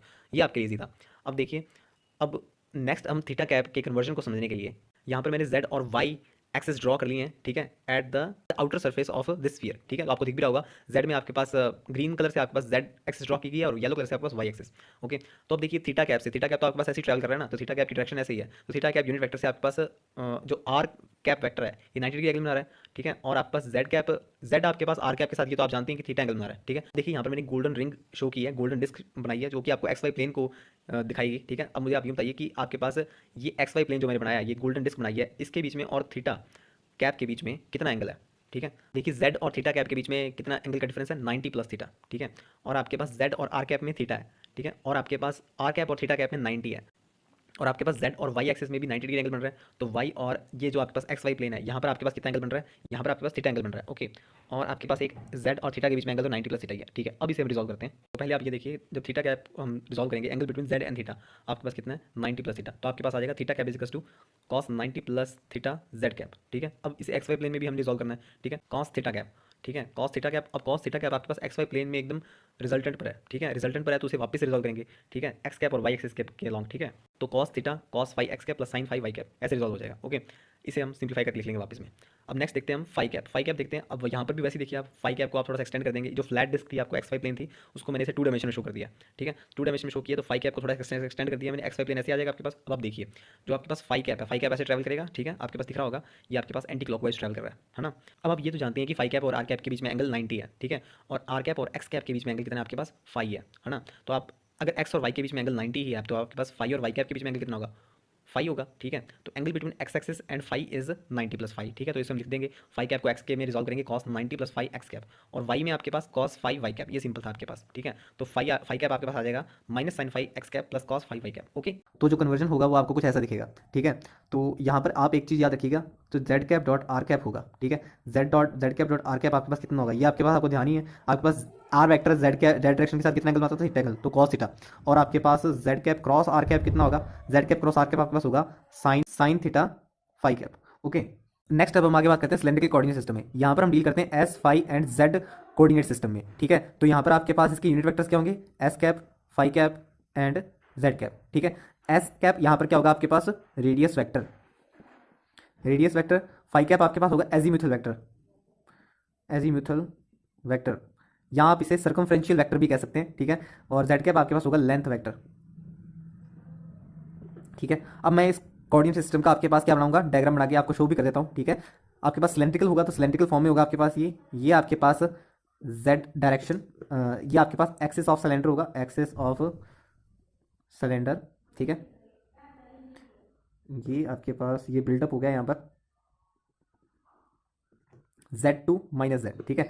ये आपके पास ये X, ये Y, ठीक है। यहाँ पर आपके पास जो ये S रेडियस वेक्टर हमने कहा है, ठीक है। रेडियस वेक्टर आपके पास ये कितना बना रहा है, ये एंगल X एक्सिस के साथ ये फाई एंगल बना रहा है, ठीक है। ये फाई एंगल बना रहा है, उसके बाद ये आपके पास S रिजॉल्व हो जाएगा, ये जो S वेक्टर आपके पास, ठीक है, ये S वेक्टर आपके पास रिजॉल्व हो जाएगा आपके पास। ये हम आगे बात करेंगे S cos phi, S sin phi, ठीक है, जब इसके कंपोनेंट डिसाइड करेंगे हम, ठीक है। यहाँ पर मैं आपको ये बताता हूँ कि जो आपके पास S है, S की आपके पास जो लिमिट्स होंगी वो आपके पास 0 टू इन्फिनाइट होंगी, ठीक है, 0 टू इन्फिनाइट होगी, ठीक है। और आपके पास जो यहाँ पर दूसरा कंपोनेंट है फाई, एजीम्यूथल वेक्टर जिसको मैं कह रहा हूँ, फाई आपके पास कैसे रिवॉल्व कर सकता है, phi 0 to 2 pi, 0 to 2 pi, ठीक है। नेक्स्ट आपके पास जेड है, जेड आपके पास देखिए minus Z two plus Z, मतलब कि आपके पास जेड होगा minus infinity two plus infinity, ठीक है। तो इन चीज़ों का आप ध्यान रखेंगे। अब हम बात करते हैं लेंथ एलिमेंट्स की, जैसे हम पहले ही बात कर चुके हैं, ठीक है। तो लेंथ एलिमेंट्स जैसे आपके पास एस वेक्टर आपके पास डी एस इंक्रीज हो जाता है, डी एस इंक्रीज तो डी एल एस आपके पास डी एस जेड कैप, ठीक है। ऐसे ही आपके पास डी एल जेड आपके पास कितना होगा, लेंथ वेक्टर अगर जेड इंक्रीज होगा तो आपके पास डी जेड जेड कैप। अब बात करते हैं अगर आपके पास फाई के बारे में बात करें, अब इस डायग्राम को आप कैसे देखना, आपने इसको 2D में देखना है, 2D में आप इसको ऐसे देखेंगे, ठीक है। आपके पास ये 2D में ये यहाँ पर एक्स, ये वाई, ठीक है, इसको भूल जाइए आप, ठीक है। तो आपके पास ओके, तो ये आपके पास है, यहाँ पर आपके पास जो एस बना रहा है एक्स के साथ वो आपके पास फाई बना रहा है, ठीक है। तो आपके पास जब फाई आपके पास डी फाई हो जाएगा, फाई आपके पास डी फाई हो जाएगा, ठीक है। तो आपके पास ये आर्क लेंथ कितनी होगी, इंक्रीमेंट कितना दिखेगा आपके पास, तो D L phi is equal to S D phi, ठीक है। ये आपके पास कितना हो जाएगा, एस डी फाई, ठीक है। तो यहाँ से आपके पास टोटल लेंथ एलिमेंट कितना बन गया, टोटल लेंथ एलिमेंट आपके पास बन गया D S S cap, D S S cap plus D Z Z cap plus S D phi phi cap, okay. तो ये लेंथ एलिमेंट्स आप याद रखेंगे सिलेंड्रिकल कोऑर्डिनेट सिस्टम के लिए, ओके। नेक्स्ट अब हम बात करते हैं सरफेस एलिमेंट्स के बारे में। सरफेस एलिमेंट्स आपके पास क्या है, डी एस एस वेक्टर, ठीक है, डी एल फाई, ठीक है, ये आपके पास होगा डी एस एस आपके पास D L phi cross D L Z, जैसे कि हमने कार्टेशियन और स्फेरिकल फॉर्म में किया था, ठीक है। तो इनके वेक्टर का क्रॉस होगा एस फाई जेड, ये भी आपके पास साइक्लिक फॉर्म में लेंगे एस फाई जेड, आपके पास कितना आ जाएगा, ये डी एल फाई हमने जाना था एस डी फाई, ठीक है। और डी एल जेड आपके पास डी जेड, ठीक है। और ये आपके पास phi cap cross Z cap आपके पास कितना आ जाएगा, ये साइक्लिंग लेंगे तो आपके पास एस कैप आ जाएगा, ठीक है। तो आप इसकी हेल्प से क्या निकाल सकते हैं, टोटल, अब इसको वेरीफाई भी देख लेते हैं हिसाब से, total area of curved surface, total area of curved surface A S, ये आपके पास कितना होगा, अब देखिए डबल इंटीग्रल सरफेस इंटीग्रल होगा इसके अंदर S D phi D Z, ठीक है। कर्व सरफेस के लिए देख ले हम, ठीक है। तो आपके पास यहाँ पर डी फाई की लिमिट्स कितनी है, डी फाई की लिमिट्स आपके पास 0 टू 2 पाई, ठीक है। और डी जेड की लिमिट्स आपके पास देखिए 0 टू एल, लेंथ आपके पास 0 टू एल है सिलेंडर की, ठीक है। तो आपके पास यहाँ पर रेडियस फिक्स होगी, रेडियस आपके पास यहाँ पर आर होगी, ठीक है। तो आप इसके अंदर सब्स्टिट्यूट कर दें, डी फाई का करेंगे तो आपके पास डी फाई 2 पाई और डी जेड का आपके पास एल आ जाएगा, तो आपके पास 2 पाई और एस की जगह आर 2 पाई आर एल। तो ये तो हम निकालते हैं सिलेंडर का आपके पास जो कर्व टोटल एरिया सरफेस से होता है, तो आपके पास इतना होता है। तो ये तो हमने निकाला था जब surface element when R is constant, ठीक है, आर इज कांस्टेंट आपके पास और फाई और जेड वेरी कर रहे हैं। आपके पास सरफेस एलिमेंट तब भी बन सकता है जब आपके पास फाई कांस्टेंट हो, ठीक है। तो डी एस फाई, ठीक है, डी एस फाई आपके पास कैसे आएगा, डी एस फाई आपके पास आएगा, देखिए एस फाई जेड, तो आपके पास ही चलेगा जेड और फिर क्रॉस डी एल एस, ठीक है, एस फाई जेड ऐसे चलेगा ना, एस फाई जेड, ठीक है। तो आप इसको आप निकाल के देखिए, डी एल जेड आपके पास कितना आएगा, डी एल जेड आपके पास आएगा डी जेड और डी एस आपके पास डी एस एस कैप, ठीक है। तो आपके पास ये कितना आ जाएगा, फाई कैप आ जाएगा, तो डी एस फाई आपके पास इतना आ जाएगा। ये आपके पास शो क्या कर रहा है, ये आपके पास शो कर रहा है, आपके पास सिलेंडर में क्या है, सिलेंड्रिकल कोऑर्डिनेट सिस्टम में हो क्या रहा है आपके पास, कि मान लीजिए जो आपके पास ये एस वेक्टर था, ठीक है, ये आपके पास ये मूव कर रहा था ना फाई, ठीक है, ये फाई आपके पास कांस्टेंट हो गया, ठीक है, फाई आपके पास कांस्टेंट हो गया, मान लीजिए यहाँ पर कांस्टेंट हो गया, ठीक है, फाई यहाँ पर कांस्टेंट हो गया और आपके पास ये एस वेरी करते हैं, ठीक है, और आपके पास ये जेड वेरी करता है, तो आपके पास क्या बन जाएगा एक टाइम पे ये रेक्टेंगुलर शीट बन जाएगी। तो ये रेक्टेंगुलर शेप का आपके पास क्या दिखाएगा, अगर फाई कांस्टेंट होता है तो आपके पास रेक्टेंगुलर शेप बनती है through the cylindrical coordinate system, rectangular shape, ठीक है। इसको आप इमेजिन करके देख सकते हैं, जब आपके पास क्या होगा, फाई कांस्टेंट कर दिया मैंने और आपके पास वेरी क्या कर सकता है, जेड वेरी कर सकता है और आपके पास एस वेरी कर सकता है, तो जेड वेरी कर सकता है और आपके पास एस वेरी कर सकता है, ठीक है, उससे आपके पास ये रेक्टेंगुलर शेप बन जाएगी, ठीक है, तो इसे आप याद रखेंगे। लास्ट में अब हम यूँ भी देख लेते हैं कि आपके पास z फॉर कांस्टेंट सरफेस, अगर आपके पास कांस्टेंट सरफेस है, ठीक है, कांस्टेंट सरफेस है तो आपके पास सिलेंड्रिकल कोऑर्डिनेट सिस्टम में क्या होगा, सिलेंड्रिकल कोऑर्डिनेट सिस्टम में आपके पास ये कांस्टेंट सरफेस है, ये कांस्टेंट सरफेस होंगी, ये आपके पास क्या है, जैसे मान लीजिए आपके पास ये पूरे सिलेंडर की लेंथ आपके पास l है, ठीक है, तो ये आपके पास होगा z equals two plus l/2 और ये होगा आपके पास z equals to minus l/2, ये आपके पास कांस्टेंट सरफेस आ गई है, ठीक है, तो आपके पास यहाँ पर होगा z कांस्टेंट है, ठीक है, फॉर द सरफेस आपके पास कैसे बनेगी, ये डिस्क बनती है ना आपके पास, तो इसके अंदर देखिए क्या हो सकता है, आपके पास वेरी कर सकता है, s वेरी कर सकता है, ठीक है, और आपके पास लेंथ यहाँ पर लेंथ वेरी नहीं कर सकती, ठीक है, यहाँ पर आपके पास फाई वेरी कर सकता है, ठीक है, फाई वेरी कर सकता है, तो आपके पास यहाँ पर बन जाएगा एस डी फाई, अब तो बताने की जरूरत नहीं है ना, आपके पास ये एस फाई और जेड एस चल रहा है, ठीक है, अब जेड बनाना है तो हमें, तो D S cross D S phi, तो D S cross D phi, ठीक है, तो आप इसका करेंगे, डी एस आपके पास कितना आ जाएगा, S D S cap, D S cross D phi, तो डी एस आपके पास डी एस एस कैप और आपके पास डी एस एस कैप और फाई आपके पास आएगा, डी फाई आपके पास आएगा एस डी फाई, ठीक है, S D phi phi cap, ठीक है, और S cap cross phi cap आपके पास कितना आ जाएगा, ये आपके पास आ जाएगा S D phi D S, ये आपके पास आ जाएगा जेड कैप, ठीक है, साइक्लिक कोऑर्डिनेट्स हो रहे हैं ना आपके पास, तो ये आपके पास क्या होता है, डिस्क सरफेस। ओके, लास्टली हम बात कर लेते हैं वॉल्यूम एलिमेंट की, ठीक है, सरफेस एलिमेंट्स तो हमारे सभी पूरे हो गए हैं, वॉल्यूम एलिमेंट हमारे पास यहीं पर ही काउंट हो जाएगा सारा, तो वॉल्यूम एलिमेंट के बारे में बात करें तो डी टॉ आपके पास क्या होगा, देखिए सबका आपके पास क्या होगा, D L S dot D L phi cross D L Z, ठीक है, ये आप जानती हैं, ठीक है, इसको आप सिंपली कैसे याद कर सकते हैं, S D phi D Z D S, ठीक है, इसमें सभी आपके पास काउंट हो जाएंगे। अगर इसमें कहूँ कि आपके पास किसी सिलेंडर का वॉल्यूम फाइंड कीजिए, इसका रेडियस आर है एंड लेंथ एल है, ठीक है, वॉल्यूम ऑफ सिलेंडर, ठीक है, volume of cylinder find out कीजिए, ठीक है, of radius R and length L, ठीक है, ये आपके पास कितना होगा, वॉल्यूम आपके पास D tau 0 to R 0 to 2 pi और लेंथ एल है तो आपके पास माइनस l/2 प्लस l/2 हो गई, ठीक है, तो आपके पास यहाँ पर एलिमेंट्स आएंगे S D phi D Z D S, ठीक है, इसे आप सॉल्व करेंगे तो आपके पास एस का एस स्क्वायर बाई 2, तो आपके पास ये 0 टू आर था तो आर स्क्वायर आ जाएगा, डी फाई का आपके पास स्क्वायर हो जाएगा, इसका 2 आएगा और नीचे माइनस l/2 प्लस l/2, तो आपके पास कितना आ जाएगा, एल आ जाएगा, ठीक है, तो टोटली आपके पास कितना बन जाएगा, पाई आर स्क्वायर एल, ठीक है, ये तो होता है आपके पास वॉल्यूम ऑफ सिलेंडर। ओके, ऐसे आप इसका कन्वर्जन देखिए, कन्वर्जन आपके पास S cap phi cap Z cap आपके पास कुछ इस तरीके से होगा। नेक्स्ट अब हम बात करते हैं डाइवर्जेंस की, डाइवर्जेंस का मतलब होता है spread, how much A vector spread from A given point in the space, ठीक है, सो इसको मैं लिख देता हूँ, how much a vector spread from a given point in the space, ठीक है, तो इसके लिए आपके पास ट्रिक है, ठीक है, आपके पास बड़े कोई सा भी कोऑर्डिनेट सिस्टम हो, मैं जानता हूं कि आपके पास जैसे ए वेक्टर है, ठीक है, उसका आपको डाइवर्जेंस निकालना है, अब ए वेक्टर तो आपके पास किसी भी फॉर्म में हो सकता है ना, कार्टेशियन कोऑर्डिनेट भी हो सकता है आपके पास स्फेरिकल पोलर कोऑर्डिनेट भी हो सकता है और आपके पास सिलेंड्रिकल कोऑर्डिनेट में भी हो सकता है, ठीक है, तो यहाँ पर मैं इसके अंदर यू वी डब्ल्यू कैप ऐसे ले रहा हूँ, ठीक है, आपके पास U cap V cap W cap आपके पास कोई से भी कोऑर्डिनेट सिस्टम के आपके पास यूनिट वेक्टर्स हो सकते हैं, ठीक है, तो इसके लिए मैं आपको ट्रिक टेबल बताता हूँ, ठीक है, कोऑर्डिनेट सिस्टम, ठीक है, जिसमें आपके पास ये यू वी डब्ल्यू क्या होंगे, यू वी ये डब्ल्यू, ठीक है, यहाँ पर आपके पास एफ जी एच आपके पास जो आपने लेंथ एलिमेंट्स पढ़े थे ना उसके आपके पास अभी काम आएंगे, ठीक है, यहाँ पर आपके पास पहले है कार्टेशियन, ठीक है, नेक्स्ट आपके पास है spherical polar coordinate system, next आपके पास है सिलेंड्रिकल कोऑर्डिनेट सिस्टम, ठीक है, तो आपके पास यू वी डब्ल्यू यहाँ पर क्या आपके पास यहाँ पर थे एक्स वाई जेड कार्टेशियन में, एसपीसी में क्या थे आपके पास आर थीटा फाई था, आर थीटा फाई, और यहाँ पे पास सिलेंड्रिकल कोऑर्डिनेट सिस्टम में एस फाई और जेड। अब एफ जी एच क्या था, आपको ध्यान हो तो आपके पास कार्टेशियन कोऑर्डिनेट में आपके पास लेंथ एलिमेंट्स क्या बनते हैं, लेंथ एलिमेंट्स आपके पास बनते हैं D L D X X cap plus D Y Y cap plus D Z Z cap, यही बनता है ना आपके पास। ओके, तो यही बनता है ना आपके पास, तो देखिए आपके पास यहाँ पर आ जाएगा 1 1 और 1, ठीक है, आपको समझ में आ जाएगा कैसे लिख रहा हूँ मैं, ठीक है, और नेक्स्ट आपके पास इसका लेंथ एलिमेंट क्या बनता है, इसका लेंथ एलिमेंट आपके पास स्फेरिकल पोलर कोऑर्डिनेट का क्या बनता है, लेंथ एलिमेंट इसका आपके पास बनता है डी आर, नीचे लिख देता हूँ मैं, ठीक है, लेंथ एलिमेंट इसका बनता है D R R cap plus R D theta theta cap plus R sine theta D phi phi cap, ठीक है, तो आपके पास यहाँ पर क्या बन जाएंगे 1 आर आर साइन थीटा, तो 1 आर आर साइन थीटा।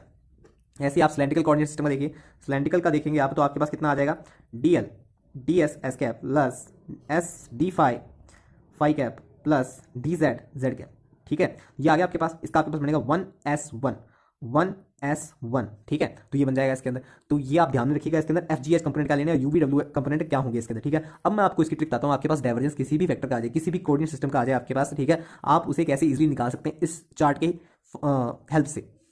तो देखिए, अगर आपको डाइवर्जेंस निकालना ए वेक्टर का, जैसे ए वेक्टर आपके पास, ठीक है, ये वेक्टर आपके पास, तो डेल डॉट ए, ठीक है, तो डेल डॉट ए मैं अगर करूंगा तो इसके अंदर पहले मैं क्या लिखूंगा, 1 ओवर FGH। अगर आपके पास कार्टेशियन है तो FGH आपके पास यहाँ पर 1 हो जाएगा, ठीक है। अगर आपके पास स्फेरिकल कोऑर्डिनेट सिस्टम है तो आपके पास आर स्क्वायर सेंटा हो जाएगा यहाँ पर, ठीक है। अगर आपके पास सिलेंड्रिकल कोऑर्डिनेट सिस्टम है तो S हो जाएगा सिर्फ, ठीक है। अंदर आपके पास कर्ल ओवर कर्ल यू, ठीक है, यू क्या आपके पास, अब अगर आपके पास कार्टेशियन है तो X हो जाएगा, ये है तो ये आपके पास उतरेंगे, ठीक है। ये आपके पास कोऑर्डिनेट सिस्टम चल रहे हैं। नेक्स्ट आपके पास अंदर आएगा GHAU, ठीक है। GH क्या आपके पास, GH आप देखिए GH, ठीक है, तो इसको आप काउंट कर लेंगे इसके अंदर, ठीक है। AU आपके पास जो भी यहाँ पर वेक्टर होगा यू कैप के साथ, ठीक है, जो भी यहाँ पर स्केलर होगा यू कैप के साथ, ठीक है। नेक्स्ट आपके पास वैसे ही कर्ल V जाएगा, ठीक है। ऐसे आपके पास एक साइक्लिक फैशन चलेंगे, ठीक है। GH, फिर आपके पास क्या आएगा HF, ठीक है, अंदर आपके पास अब आएगा HF, फिर आपके पास AV, आपके पास अब यू, अब काउंट पहले AU था, अब आपके पास काउंट होगा AV, ठीक है, AV, ठीक है। नेक्स्ट आपके पास क्या होगा, कर्ल UVW, ठीक है। अब अंदर क्या आएगा आपके पास, देखिए HF आ गया, HF आ गया, अब आपके पास आएगा FG और UVW, ठीक है। तो ये आपके पास इसका इजी तरीका हो जाएगा इसका डाइवर्जेंस निकालने का, किसी भी कोऑर्डिनेट सिस्टम में भले हो, ठीक है। नेक्स्ट आगे बात करते हैं ग्रेडियंट ऑफ स्केलर। मान लीजिए आपके पास यहाँ पर हीटर पड़ा है, ठीक है, हीटर पड़ा है, तो यहाँ पर हीट मैक्सिमम होगी। अब जैसे जैसे दूर जाएंगे तो यहाँ पर आपके पास हीट कम होती रहेगी, ठीक है। यहाँ पर आपके पास टेम्परेचर T1, फिर टेम्परेचर T2, फिर temperature T3 and so on T4, ठीक है। तो आपके पास टेम्परेचर का यहाँ पर क्या हो रहा है, आपके पास वेरिएशन शो हो रहा है, ठीक है। तो यहाँ पर आपके पास ये टेम्परेचर आपके पास स्केलर क्वांटिटी है, तो आपके पास यहाँ पर जो ग्रेडियंट होगा टेम्परेचर का, वो आपके पास क्या होगा, नॉट इक्वल टू 0 होगा, ठीक है। तो ग्रेडियंट आपके पास जब किसी स्केलर का होता है, ग्रेडियंट किसी स्केलर का होता है, तो वो हमें क्या देती है, एक वेक्टर क्वांटिटी देती है, ठीक है।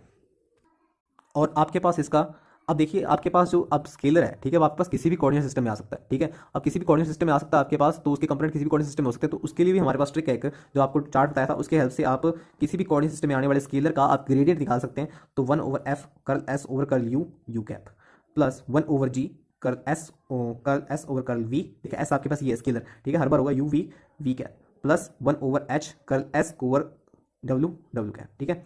तो ये आपके पास तरीका होगा किसी भी स्केलर को हैंडल करने का, उसका ग्रेडियंट निकालने का, किसी भी कोऑर्डिनेट सिस्टम में अगर वो, ओके। अब हम आगे बात करते हैं curl of any vector. Curl is related to rotation of a vector space, okay. So curl is related to the rotation of vector about a given point in the space, okay. तो जब मैं कहता हूं कि del cross A equals to 0, ठीक है, तो ए यहां पर हमारे पास क्या है, ए आपके पास एक कंजर्वेटिव वेक्टर है, ठीक है, कंजर्वेटिव वेक्टर, और ए इज इररोटेशनल वेक्टर। और ये चीज हमने एक इलेक्ट्रोस्टैटिक फील्ड की प्रॉपर्टी में भी देखा था कि आपके पास डेल क्रॉस ई 0 था, ठीक है, डेल क्रॉस ई 0 था, तो ए को हम कह सकते हैं कि एक आपके पास इलेक्ट्रोस्टैटिक फील्ड भी है, ठीक है। तो अगर अब आपको कर्ल निकालना है, डेल क्रॉस ए निकालना है, तो ए आपके पास किसी भी फॉर्म में हो सकता है, ए आपके पास किसी भी कोऑर्डिनेट सिस्टम में हो सकता है, स्फेरिकल, सिलेंड्रिकल या फिर कार्टेशियन में, ठीक है। उस हिसाब से हमने ए को क्या लिया था, U cap plus V cap, ये मैंने आपको बता दिया था, यू कैप वी कैप, ये आपके पास क्या डिनोट करते हैं, ठीक है। डिफरेंट कोऑर्डिनेट सिस्टम में आपके पास क्या है, ये उनके यूनिट वेक्टर्स हैं आपके पास ये, ठीक है। तो डेल क्रॉस ए हम कैसे लिखेंगे, डेल क्रॉस ए आप लिखेंगे F U cap G V cap H W cap curl over curl U curl over curl V curl over curl W. तो अब जैसे आपको कोई वेक्टर दे रखा है ए इज इक्वल्स टू, किसी वेक्टर का क्रॉस कैसे निकालेंगे, कर्ल कैसे निकालेंगे, देखिए अब इस वेक्टर को, ए वेक्टर को मैंने सभी का कोऑर्डिनेट सिस्टम के हिसाब से लिखा है, ठीक है। तो U cap V cap W cap आपके पास यहाँ पर स्फेरिकल, पोलर कोऑर्डिनेट या फिर कोई भी आपके पास सिलेंड्रिकल कोऑर्डिनेट, उनके आपके पास यूनिट वेक्टर्स को रिप्रेजेंट करता है, ठीक है। आपको जो चूज करेंगे वो ये फॉर्म ले लेगा, ठीक है। और A U A V A W ये भी आप जानते हैं। तो डेल क्रॉस ए आप यूनिवर्सली कैसे इसको सॉल्व कर सकते हैं, किसी भी कोऑर्डिनेट सिस्टम में अगर आपके पास अगर ए वेक्टर होता है तो 1 ओवर एफ जी एच, तो टेबल देख लीजिएगा आप, ठीक है। 1 ओवर एफ जी एच आपके पास F U cap G V cap H W cap, और यहाँ पर आपके पास है curl over curl U curl over curl V और कर्ल ओवर कर्ल डब्ल्यू, और F A U G A V और एच ए डब्ल्यू, ठीक है। तो इसे आप याद रखेंगे, इससे आपके क्वेश्चन से फास्ट सॉल्व हो जाएंगे, ओके। आपको ये वेक्टर दे रखा है, ठीक है। मैं आपसे पूछूं कि आपको इसका डेल क्रॉस ए कितना होगा, ठीक है। तो डेल क्रॉस ए जब आप इसका निकालेंगे तो आपके पास 0 आएगा, ठीक है, ये आप याद रखिएगा। जब आपके पास एक्स कैप के साथ एक्स कोऑर्डिनेट, वाई कैप के साथ आपके पास वाई कोऑर्डिनेट का, जेड कैप के साथ Z coordinate, del cross A zero आएगा। हाँ, हालांकि इसके अंदर आपके पास डेल डॉट ए जीरो नहीं आएगा, ठीक है, डेल डॉट ए आपके पास नॉट इक्वल टू जीरो है। तो यहाँ से मैंने एक चीज़ कंक्लूड की है कि आपके पास जैसे मान लीजिए आपको वेक्टर दिया है R to the power N R vector, इसका अगर आप कर्ल करेंगे डेल क्रॉस ए करेंगे तो आपके पास ये कितना आएगा, आप क्या करेंगे इसके अंदर देखिए डेल क्रॉस ए की वैल्यू पुट करता हूँ मैं, R to the power N R vector, ठीक है, इक्वल टू ये जीरो आएगा, ठीक है, क्योंकि आपके पास आप क्या करेंगे डेल क्रॉस आर करेंगे और आर आपके पास क्या होगा देखिए एक्स, और वेक्टर क्या होगा आपके पास X X cap plus Y Y cap plus Z Z cap, ठीक है, ये चीज़ होगी। तो जब आप इसका करेंगे कल तो आपके पास ये जीरो आएगा, ठीक है, तो आप इसे याद करेंगे, इंपॉर्टेंट रिजल्ट है ये, R to the power N R vector आपके पास ये जीरो आएगा।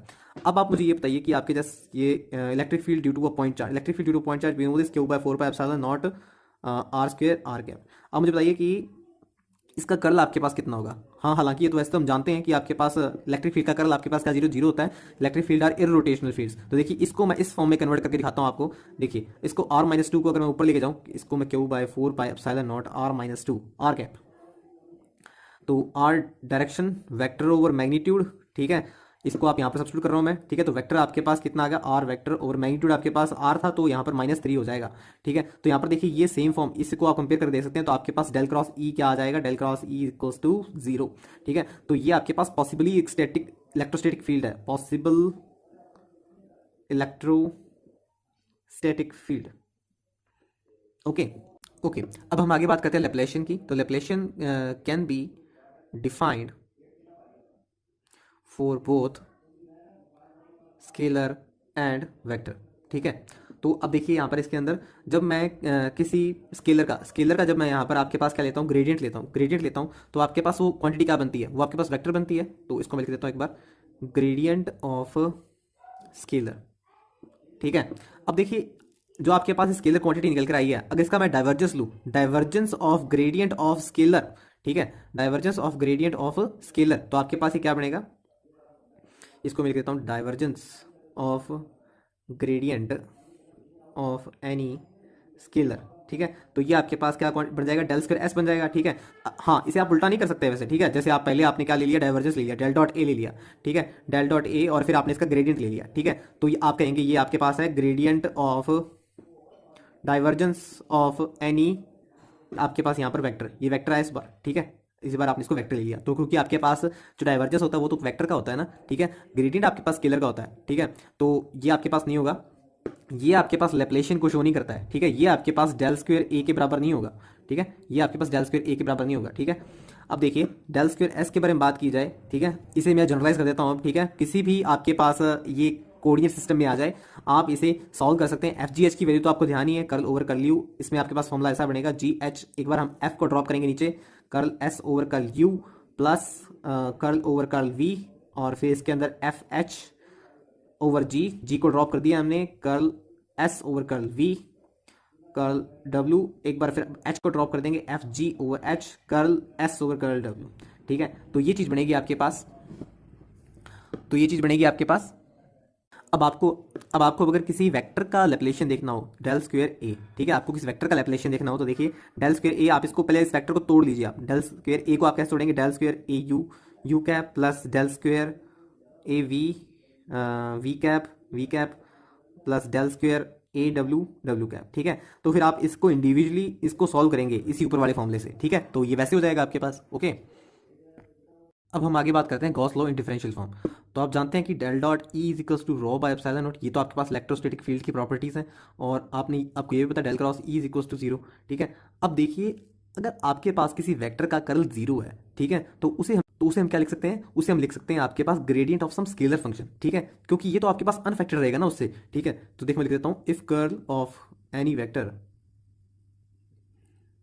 इज जीरो लाइक हियर, ठीक है, if curl of any vector is zero then it can be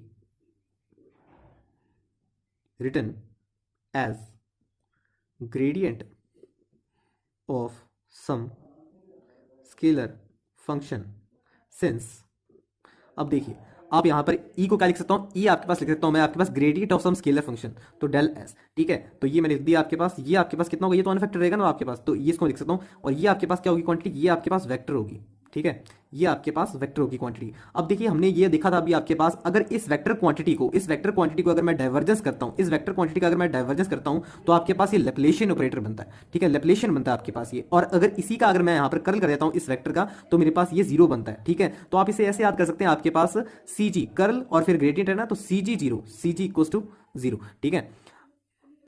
अब जैसे कि हमने कहा कि डेल क्रॉस ई आपके पास जीरो होता है, ठीक है। अब डेल क्रॉस ई आपके पास जीरो है, तभी तो हम डिफाइन करते हैं कि आपके पास E is equals to minus del V होगा, ठीक है। अब आपके पास डेल क्रॉस ई जीरो है, तो हम कहते हैं ना कि आपके पास ई को हम ऐसा चूज कर सकते हैं कि आपके पास वो ग्रेडियंट ऑफ किसी स्केलर फंक्शन होगा, ठीक है। अब यहाँ पर इसका मतलब कि आपके पास जैसे टू प्लेट्स आपके पास, ये 10 वोल्ट पर है और ये आपके पास 0 वोल्ट पर है, ठीक है। आप जानते हैं कि आपके पास जो इलेक्ट्रिक फील्ड होती है वो डिफाइन होती है higher potential to lower potential. Electric field का डायरेक्शन ये हो जाएगा आपके पास, ठीक है, इलेक्ट्रिक फील्ड का डायरेक्शन ये होगा, तो तभी आपके पास ये माइनस साइन अब सेटिस्फाइड हो रहा है, क्योंकि आपके पास जैसे जैसे आप इस डायरेक्शन में जा रहे हैं तो आपके पास क्या है, एक्स के साथ पोटेंशियल आपके पास डिक्रीज हो रहा है, तो आपके पास ये नेगेटिव आता है, ठीक है। और वी हम यहां से फिर डिफाइन करते हैं, वी को हम डिफाइन करते हैं इलेक्ट्रोस्टैटिक पोटेंशियल, और हम कह सकते हैं यहाँ फिर इसे स्केलर पोटेंशियल, ठीक है, स्केलर पोटेंशियल कह सकते हैं। अब देखिए, अब जब मैं ई की वैल्यू को यहां पर सब्स्टिट्यूट कर दूंगा तो आपके पास क्या आएगा, del cross minus del V, ठीक है, minus del V equals to zero. अब देखिए एक इक्वेशन हमारे पास और लिखी थी मैंने, del cross E is equals to, अब देखिए एक इक्वेशन और लिखी थी मैंने, del dot E is equals to rho by epsilon naught, ठीक है। अब देखिए यहां पर भी ई को, अब देखिए यहां पर भी अगर मैं इलेक्ट्रोस्टैटिक पोटेंशियल को डिफाइन कर दूं तो आपके पास क्या आएगा, ई को मैं सब्स्टिट्यूट कर दूंगा माइनस डेल वी, तो आपके पास आएगा minus del dot del V equals to rho by epsilon naught. और ये आपके पास क्या होता है, ये आपके पास क्या होता है, del square V is equals to minus rho by epsilon naught. और इसे हम क्या कहते हैं, ये आपके पास पॉइसन इक्वेशन है, ओके। अब देखिए इसी में हम ये केस डिस्कस करते हैं, if region is charge free rho equals to zero. तो अभी हमने जो पॉइजन इक्वेशंस पढ़ी थी, पॉइजन इक्वेशन आपके पास क्या थी, del square V equals to rho by epsilon naught. अब रीजन आपके पास चार्ज फ्री है तो आपके पास ये क्या बन जाएगी, del square V equals to zero बन जाएगी। तो इस इक्वेशन को हम नेम देते हैं लैप्लेशियन इक्वेशन, ठीक है। अब देखिए आपके पास इसको आप कहाँ यूज कर सकते हैं, आपके पास टू प्लेट्स हैं, ये आपके पास 10 वोल्ट की और आपके पास 0 वोल्ट की, ठीक है। आपके पास चार्ज डेंसिटी यहाँ पर क्या है, जीरो है, ठीक है। आपके पास चार्ज डेंसिटी जीरो है और यहाँ पर आपको पी पॉइंट पर पोटेंशियल फाइंड करना है, तो आपके पास आप इस इक्वेशन को डायरेक्टली यूज कर सकते हैं, ठीक है, क्योंकि चार्ज डेंसिटी जीरो आपके पास है, तो डायरेक्टली आप लैप्लेशियन इक्वेशन यूज कर सकते हैं, ओके। जैसे कि हमने अभी रिलेशन देखा था एक सी जी जीरो वाला, वो आपको यहाँ पर फोर्थ इक्वेशन दिख रही होगी, ठीक है। तो आपको सी जी जीरो दिख रहा होगा, सी जी जीरो आपके पास जीरो है। वैसे ही कुछ रिलेशन है आपके पास, ये भी आपने याद करने हैं, ठीक है। वैसे ही आप देखिए फिफ्थ जो इक्वेशन है आपके पास, उसे आप याद कर सकते हैं डी सी जीरो, ठीक है, divergence of curl of a vector is equal to zero, ठीक है। तो आप इसको ऐसे याद कर सकते हैं, सी G zero D C zero, ठीक है। और ये कुछ रिलेशंस हैं, इन्हें भी आप याद रखेंगे ताकि जो भी कोई आपके पास क्वेश्चन आए उसे आप इनकी हेल्प से कर लें, ठीक है, ओके। अब आगे हम एक इंटरेस्टिंग सी बात करते हैं। तो इलेक्ट्रिक फील्ड, जैसे कि आपके पास ये प्लस क्यू चार्ज है, ठीक है, प्लस क्यू चार्ज और कोई पॉइंट पी है हमारे पास, ये आपके पास आर डिस्टेंस पे और ये आपके पास ओरिजिन पर है, ठीक है। तो electric field of point charge at origin, ठीक है, ये आपके पास कितना है, ये आपके पास कितना है, Q by 4 pi epsilon naught R square R cap. इस प्लस क्यू चार्ज के द्वारा इलेक्ट्रिक फील्ड आपके पास इतना जनरेट हो रहा है पॉइंट पी। तो यहाँ से अगर मैं चार्ज डेंसिटी निकालना चाहूँ तो आप जानते हैं कि कौन सा फॉर्म लगाऊंगा, del dot E is equals to rho by epsilon naught, ठीक है। यहाँ से आप देखिए ये आपके पास क्या है, ये आपके पास स्फेरिकल पोलर कोऑर्डिनेट में है, ठीक है। तो यहाँ से अगर मुझे चार्ज डेंसिटी निकालनी है, rho epsilon naught del dot E, ठीक है। तो ये कैसे निकलेगी, आप देखिए एप्सिलॉन नॉट आपके पास साइड में और आपके पास डेल डॉट ई। आप यहाँ पर क्या कर रहे हैं, डाइवर्जेंस कर रहे हैं, तो आप इसका फॉर्मूला बखूबी जानते हैं, 1 ओवर एफ जी एच, और एफ जी एच आपके पास क्या था, 1 आर आर साइन थीटा, ठीक है। तो आपके पास यहाँ पर आ जाएगा आर स्क्वायर साइन थीटा, ठीक है। और यहाँ पर सिर्फ आर कैप का टर्म आ रहा है, ठीक है, मतलब सिर्फ आपके पास ए यू आ रहा है, तो आपके पास यहाँ पर क्या आएगा, curl over curl you, you आपके पास यहाँ पर क्या है, आर है, ठीक है, आर है ना यहाँ पर, ठीक है। वो फॉर्मूला आप याद रखिएगा। यहाँ पर आपके पास आएगा जी एच, तो जी एच आएगा तो आर स्क्वायर साइन थीटा, और अंदर आपके पास आ जाएगा जो आपके पास कंपोनेंट है, कंपोनेंट आपके पास कौन सा है, Q by 4 pi epsilon naught R square, ठीक है। तो ये आपके पास चीज बनी रहेगी, इसे आप सॉल्व कीजिए अब, ठीक है। इसे आप सॉल्व करेंगे तो आपके पास ये आर स्क्वायर से आर स्क्वायर कैंसिल, आपके पास ये साइन थीटा से साइन थीटा तो कैंसिल हो जाएगा, ठीक है, और आर स्क्वायर से आर स्क्वायर कैंसिल हो जाएगा। जब आप इसका कर्ल ओवर कर्ला करेंगे तो ये तो आपके पास कांस्टेंट टर्म बन गई, ये आपके पास जीरो आ जाएगा, तो आपके पास चार्ज डेंसिटी क्या आ रही है, जीरो आ रही है, ठीक है। तो ये कैसे पॉसिबल हो सकता है, आप देखिए चार्ज डेंसिटी जीरो आ रही है, ठीक है। अब यहाँ से मैं इसका चार्ज निकालने की कोशिश करता हूँ। अब देखिए चार्ज डेंसिटी जीरो आपके पास, यहाँ से आप चार्ज निकालिए, चार्ज निकालेंगे आप, चार्ज कैसे निकालेंगे, Q dash is equals to, आप ऐसे ही तो करेंगे रॉ डीवी। अब चार्ज डेंसिटी जीरो है तो आपके पास यहाँ पर तो चार्ज जीरो आ गया, तो देखिए एक तरह से कॉन्ट्रडिक्शन नहीं आ रही है, क्योंकि हम तो ओरिजिन पे प्लस क्यू चार्ज लेके चले थे, ठीक है। तो यहाँ पर आपके पास ये कॉन्ट्रडिक्शन आपको देखने को मिल रही है, क्योंकि आपके पास गिवन क्या था, क्यू गिवन था, क्यू गिवन से हमारे पास इलेक्ट्रिक फील्ड कितनी आई थी, Q by 4πε0 R square R cap. और अगर हम रिवर्स चले हैं, अगर हम रिवर्स लें, रिवर्स ही तो चला था ना, मैं यहाँ से चला था और देखना चाहता था कि आपके पास चार्ज कितना आ रहा है, तो चार्ज हमारे पास जीरो आ रहा है यहाँ पर, ठीक है। तो मतलब कहीं ना कहीं मैथ में गलती हुई है, ठीक है। असल में हमारे पास इसके अंदर तो कोई गलती नहीं है ना। तो अब देखिए गलती कहाँ हुई है, तो यहाँ पर आपको अलर्ट रहना है पूरा। जब भी आपके पास ये R cap over are square type का आपके पास कोई इलेक्ट्रिक फील्ड आया था या फिर कोई भी आपके पास वेक्टर आया था, ठीक है, तो इसको आपको स्पेशली ट्रीट करना है। तो इसको मैं रब कर देता हूँ एक बार। तो आपके पास जब आपके पास vector field R cap over are square type का है, ठीक है, तो यहाँ पर आपको क्या करना है, इसका आपके पास डाइवर्जेंस क्या होगा, R cap over are square का डाइवर्जेंस आपके पास हमेशा होगा 4π∇3R, ठीक है। ये आपके पास क्वांटिटी क्या है, ये आपके पास 3D डिराक डेल्टा फंक्शन है, ये आपके पास है 3D Dirac delta function, okay. ये आपके पास वैल्यू कैसे शो करता है, आपके पास 3D Dirac delta function value show करता है आपके पास, ये इनफाइनाइट होता है at r equals to 0 and this is 0 at r equals to not equals to 0, okay. तो आप ये बात याद रखिएगा। तो आइए अब इस चीज़ को हम अप्लाई करके देखते हैं, जो पीछे हमारा गलत हुआ था, जो हमें मैथमेटिकली गलत रिजल्ट दे रहा था, ठीक है। तो जो रिजल्ट अभी हमने देखा है उसको हम अप्लाई करके देखते हैं, ठीक है। तो आपके पास डेल डॉट ई क्या था, डेल डॉट ई आपके पास था क्यू बाय 4πε0 आपके पास R cap over are square, तो del dot are cap over are square ऐसे करना था आपने इसको, ठीक है। अब देखिए आप इसका रिजल्ट जानते हैं, ये आपके पास कितना आएगा, क्यू बाय 4πε0, ये आपके पास रिजल्ट था 4π∇3R, ठीक है। और 4π से 4π कैंसिल हो जाएगा, तो आपके पास डेल डॉट ई कितना आ जाएगा, और डेल डॉट ई था क्या आपके पास रॉ बाय एप्सिलॉन नॉट, ये आपके पास आ जाएगा equal Q by epsilon not ∇3R, ठीक है। तो यहाँ से आपके पास चार्ज डेंसिटी कितनी आ रही है, चार्ज डेंसिटी आपके पास आ रही है क्यू ∇3R। अब ये टर्म हमें क्या बता रही है, ये टर्म हमें बता रही है कि चार्ज प्लस क्यू आपके पास कहाँ पर लोकेटेड है, located at r equals to 0। क्योंकि आप देखिए ना कि आपके पास डिराक डेल्टा फंक्शन की आपके पास डेफिनेशन क्या थी, कि आपके पास आप देखिए r at r equals to 0, कि आपके पास डिराक डेल्टा फंक्शन क्या होगा, ये आपके पास इन्फिनिट होगा, and at r not equals to 0 ये आपके पास 0 होगा। तो आपके पास ये शो भी हो रहा है ऐसे, ठीक है, इसे आप यहाँ से वेरीफाई भी कर सकते हैं, ओके। अब देखिए ऐसा क्यों हो रहा है आपके पास कि आपके यहाँ पर ∇3R आपके पास चार्ज डेंसिटी यहाँ पर इन्फिनिट हो रही है, r इक्वल्स टू 0 आपके पास चार्ज डेंसिटी इन्फिनिट हो रही है। अब देखिए, अब जैसे ही मैंने जब शुरुआत की थी इसकी, तब मैंने कहा था कि आपके पास पॉइंट चार्ज, तो पॉइंट चार्ज का क्या मतलब है, डेंसिटी चार्ज अपॉन वॉल्यूम, ठीक है। अब पॉइंट चार्ज है तो मतलब कि उसका वॉल्यूम आपके पास क्या होगा, टेंड्स टू 0 होगा, पॉइंट चार्ज का वॉल्यूम टेंड्स टू 0 होगा, जिससे आपके पास चार्ज डेंसिटी इन्फिनिट आ जाएगी, ठीक है। अब आप देखिए ना इसे, आप इसे ग्राफ से भी देख सकते हैं कि आपके पास जैसे जैसे आप minus infinity two plus infinity, ठीक है, आप जैसे जैसे 0 को अप्रोच करेंगे वैसे वैसे आपके पास एक ही डिराक डेल्टा फंक्शन आपका शो करेगा, जो चार्ज डेंसिटी आपके पास क्या होगी, इन्फिनिट शो होगी, ठीक है। तो इस तरीके को आप याद रखेंगे, ओके। जैसे कि हम डिराक डेल्टा के बारे में बात कर रहे हैं, तो थोड़ा सा आप ये भी बताइए कि आपके पास अगर चार्ज डेंसिटी आपको कुछ ऐसे देखने को मिलती है, चार्ज डेंसिटी आपको देखने को मिलती है minus Q ∇3R minus A, ठीक है। यहाँ पर बताइए कि आपके पास चार्ज कहाँ पर लोकेटेड है, ठीक है। आप कहेंगे कि आपके पास ये चार्ज माइनस क्यू लोकेटेड है at r equals to A, क्योंकि आपके पास at r equals to A Dirac delta value is infinite, ठीक है। तो आपके पास चार्ज डेंसिटी, तो आपके पास चार्ज माइनस क्यू कहाँ पर लोकेटेड है, at r equals to A, ठीक है। So charge minus Q is located at r equals to A. अगर आपके पास ऐसे शो है charge density minus Q ∇3R plus A, ठीक है, x प्लस ए कर लीजिए, जैसे x प्लस ए है, ठीक है। तो ये आपके पास 1D चार्ज डेंसिटी है, ये आपके पास 3D था, ठीक है, ये आपके पास 3D था और ये आपके पास 1D है, ठीक है। 1D में आपके पास ये प्लस क्यू चार्ज, इसे प्लस क्यू कर लीजिए आप, ये प्लस क्यू चार्ज कहाँ पर लोकेटेड है, प्लस क्यू चार्ज आपके पास लोकेटेड है at x is equals to minus A, ठीक है, क्योंकि माइनस ए पे आपके पास ये 0 होगा ना, ठीक है। अब आप इसकी हेल्प से, चार्ज डेंसिटी की हेल्प से अब हम चार्ज भी निकाल के देखना चाहते हैं।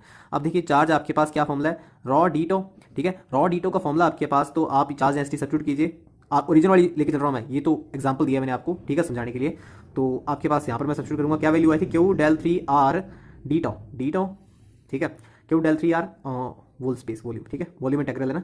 तो आपके पास अब देखिए ∇3R, अब जो आपके पास डिराक डेल्टा फंक्शन है for the whole space, Dirac delta function for the whole space integral आपके पास 1 होगा, ठीक है। अदरवाइज, और या फिर आपके पास ऐसे हो सकता है कि for the whole space Dirac delta आपके पास for the whole space is equals to 0, otherwise ऐसे हो सकता है, या तो ऐसे हो सकता है या फिर ऐसे हो सकता है।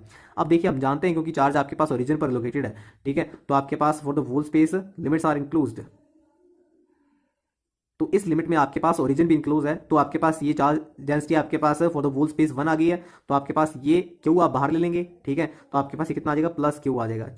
चार्ज आपके पास कितना आ गया, प्लस क्यू, इसको क्यू डैश कर लीजिए, चार्ज आपके पास प्लस क्यू आ गया। तो यहाँ से आप वेरीफाई कर सकते हैं। तो ऐसे होना था वो क्वेश्चन जो कि हमने आपके पास चार्ज डेंसिटी 0 निकाल दी थी।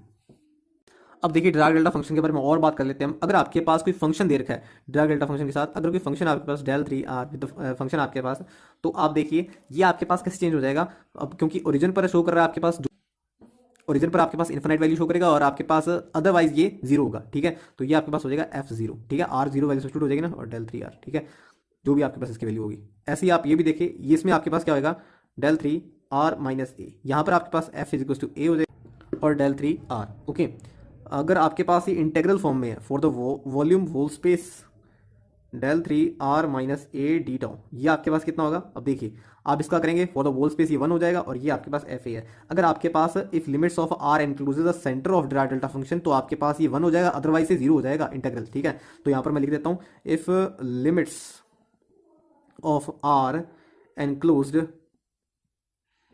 The centre of Dirac delta function, ठीक है, तो आपके पास ये 1 हो जाएगा और ये आपके पास एफ ए हो जाएगा, ठीक है। और अदरवाइज नहीं तो ये आपके पास क्या हो जाएगा, अदरवाइज अगर आपके पास सेंटर की लिमिट्स इंक्लोज नहीं है, सेंटर की लिमिट्स इंक्लोज नहीं है डिराक डेल्टा फंक्शन के लिए, तो आपके पास ये क्या हो जाएगा, 0 हो जाएगा, ठीक है, ये इंटीग्रल आपके पास 0 हो जाएगा।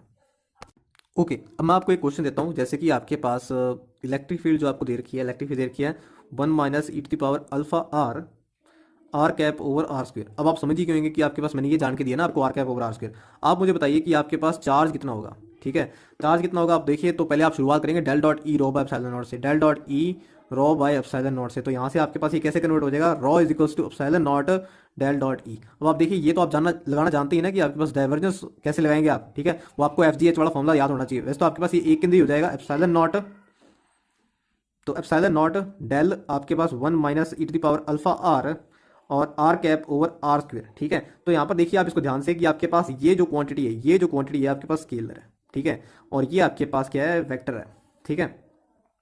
तो इसका आपको क्या करना है, डाइवर्जेंस करना है, ठीक है, divergence of scalar and then vector, ठीक है।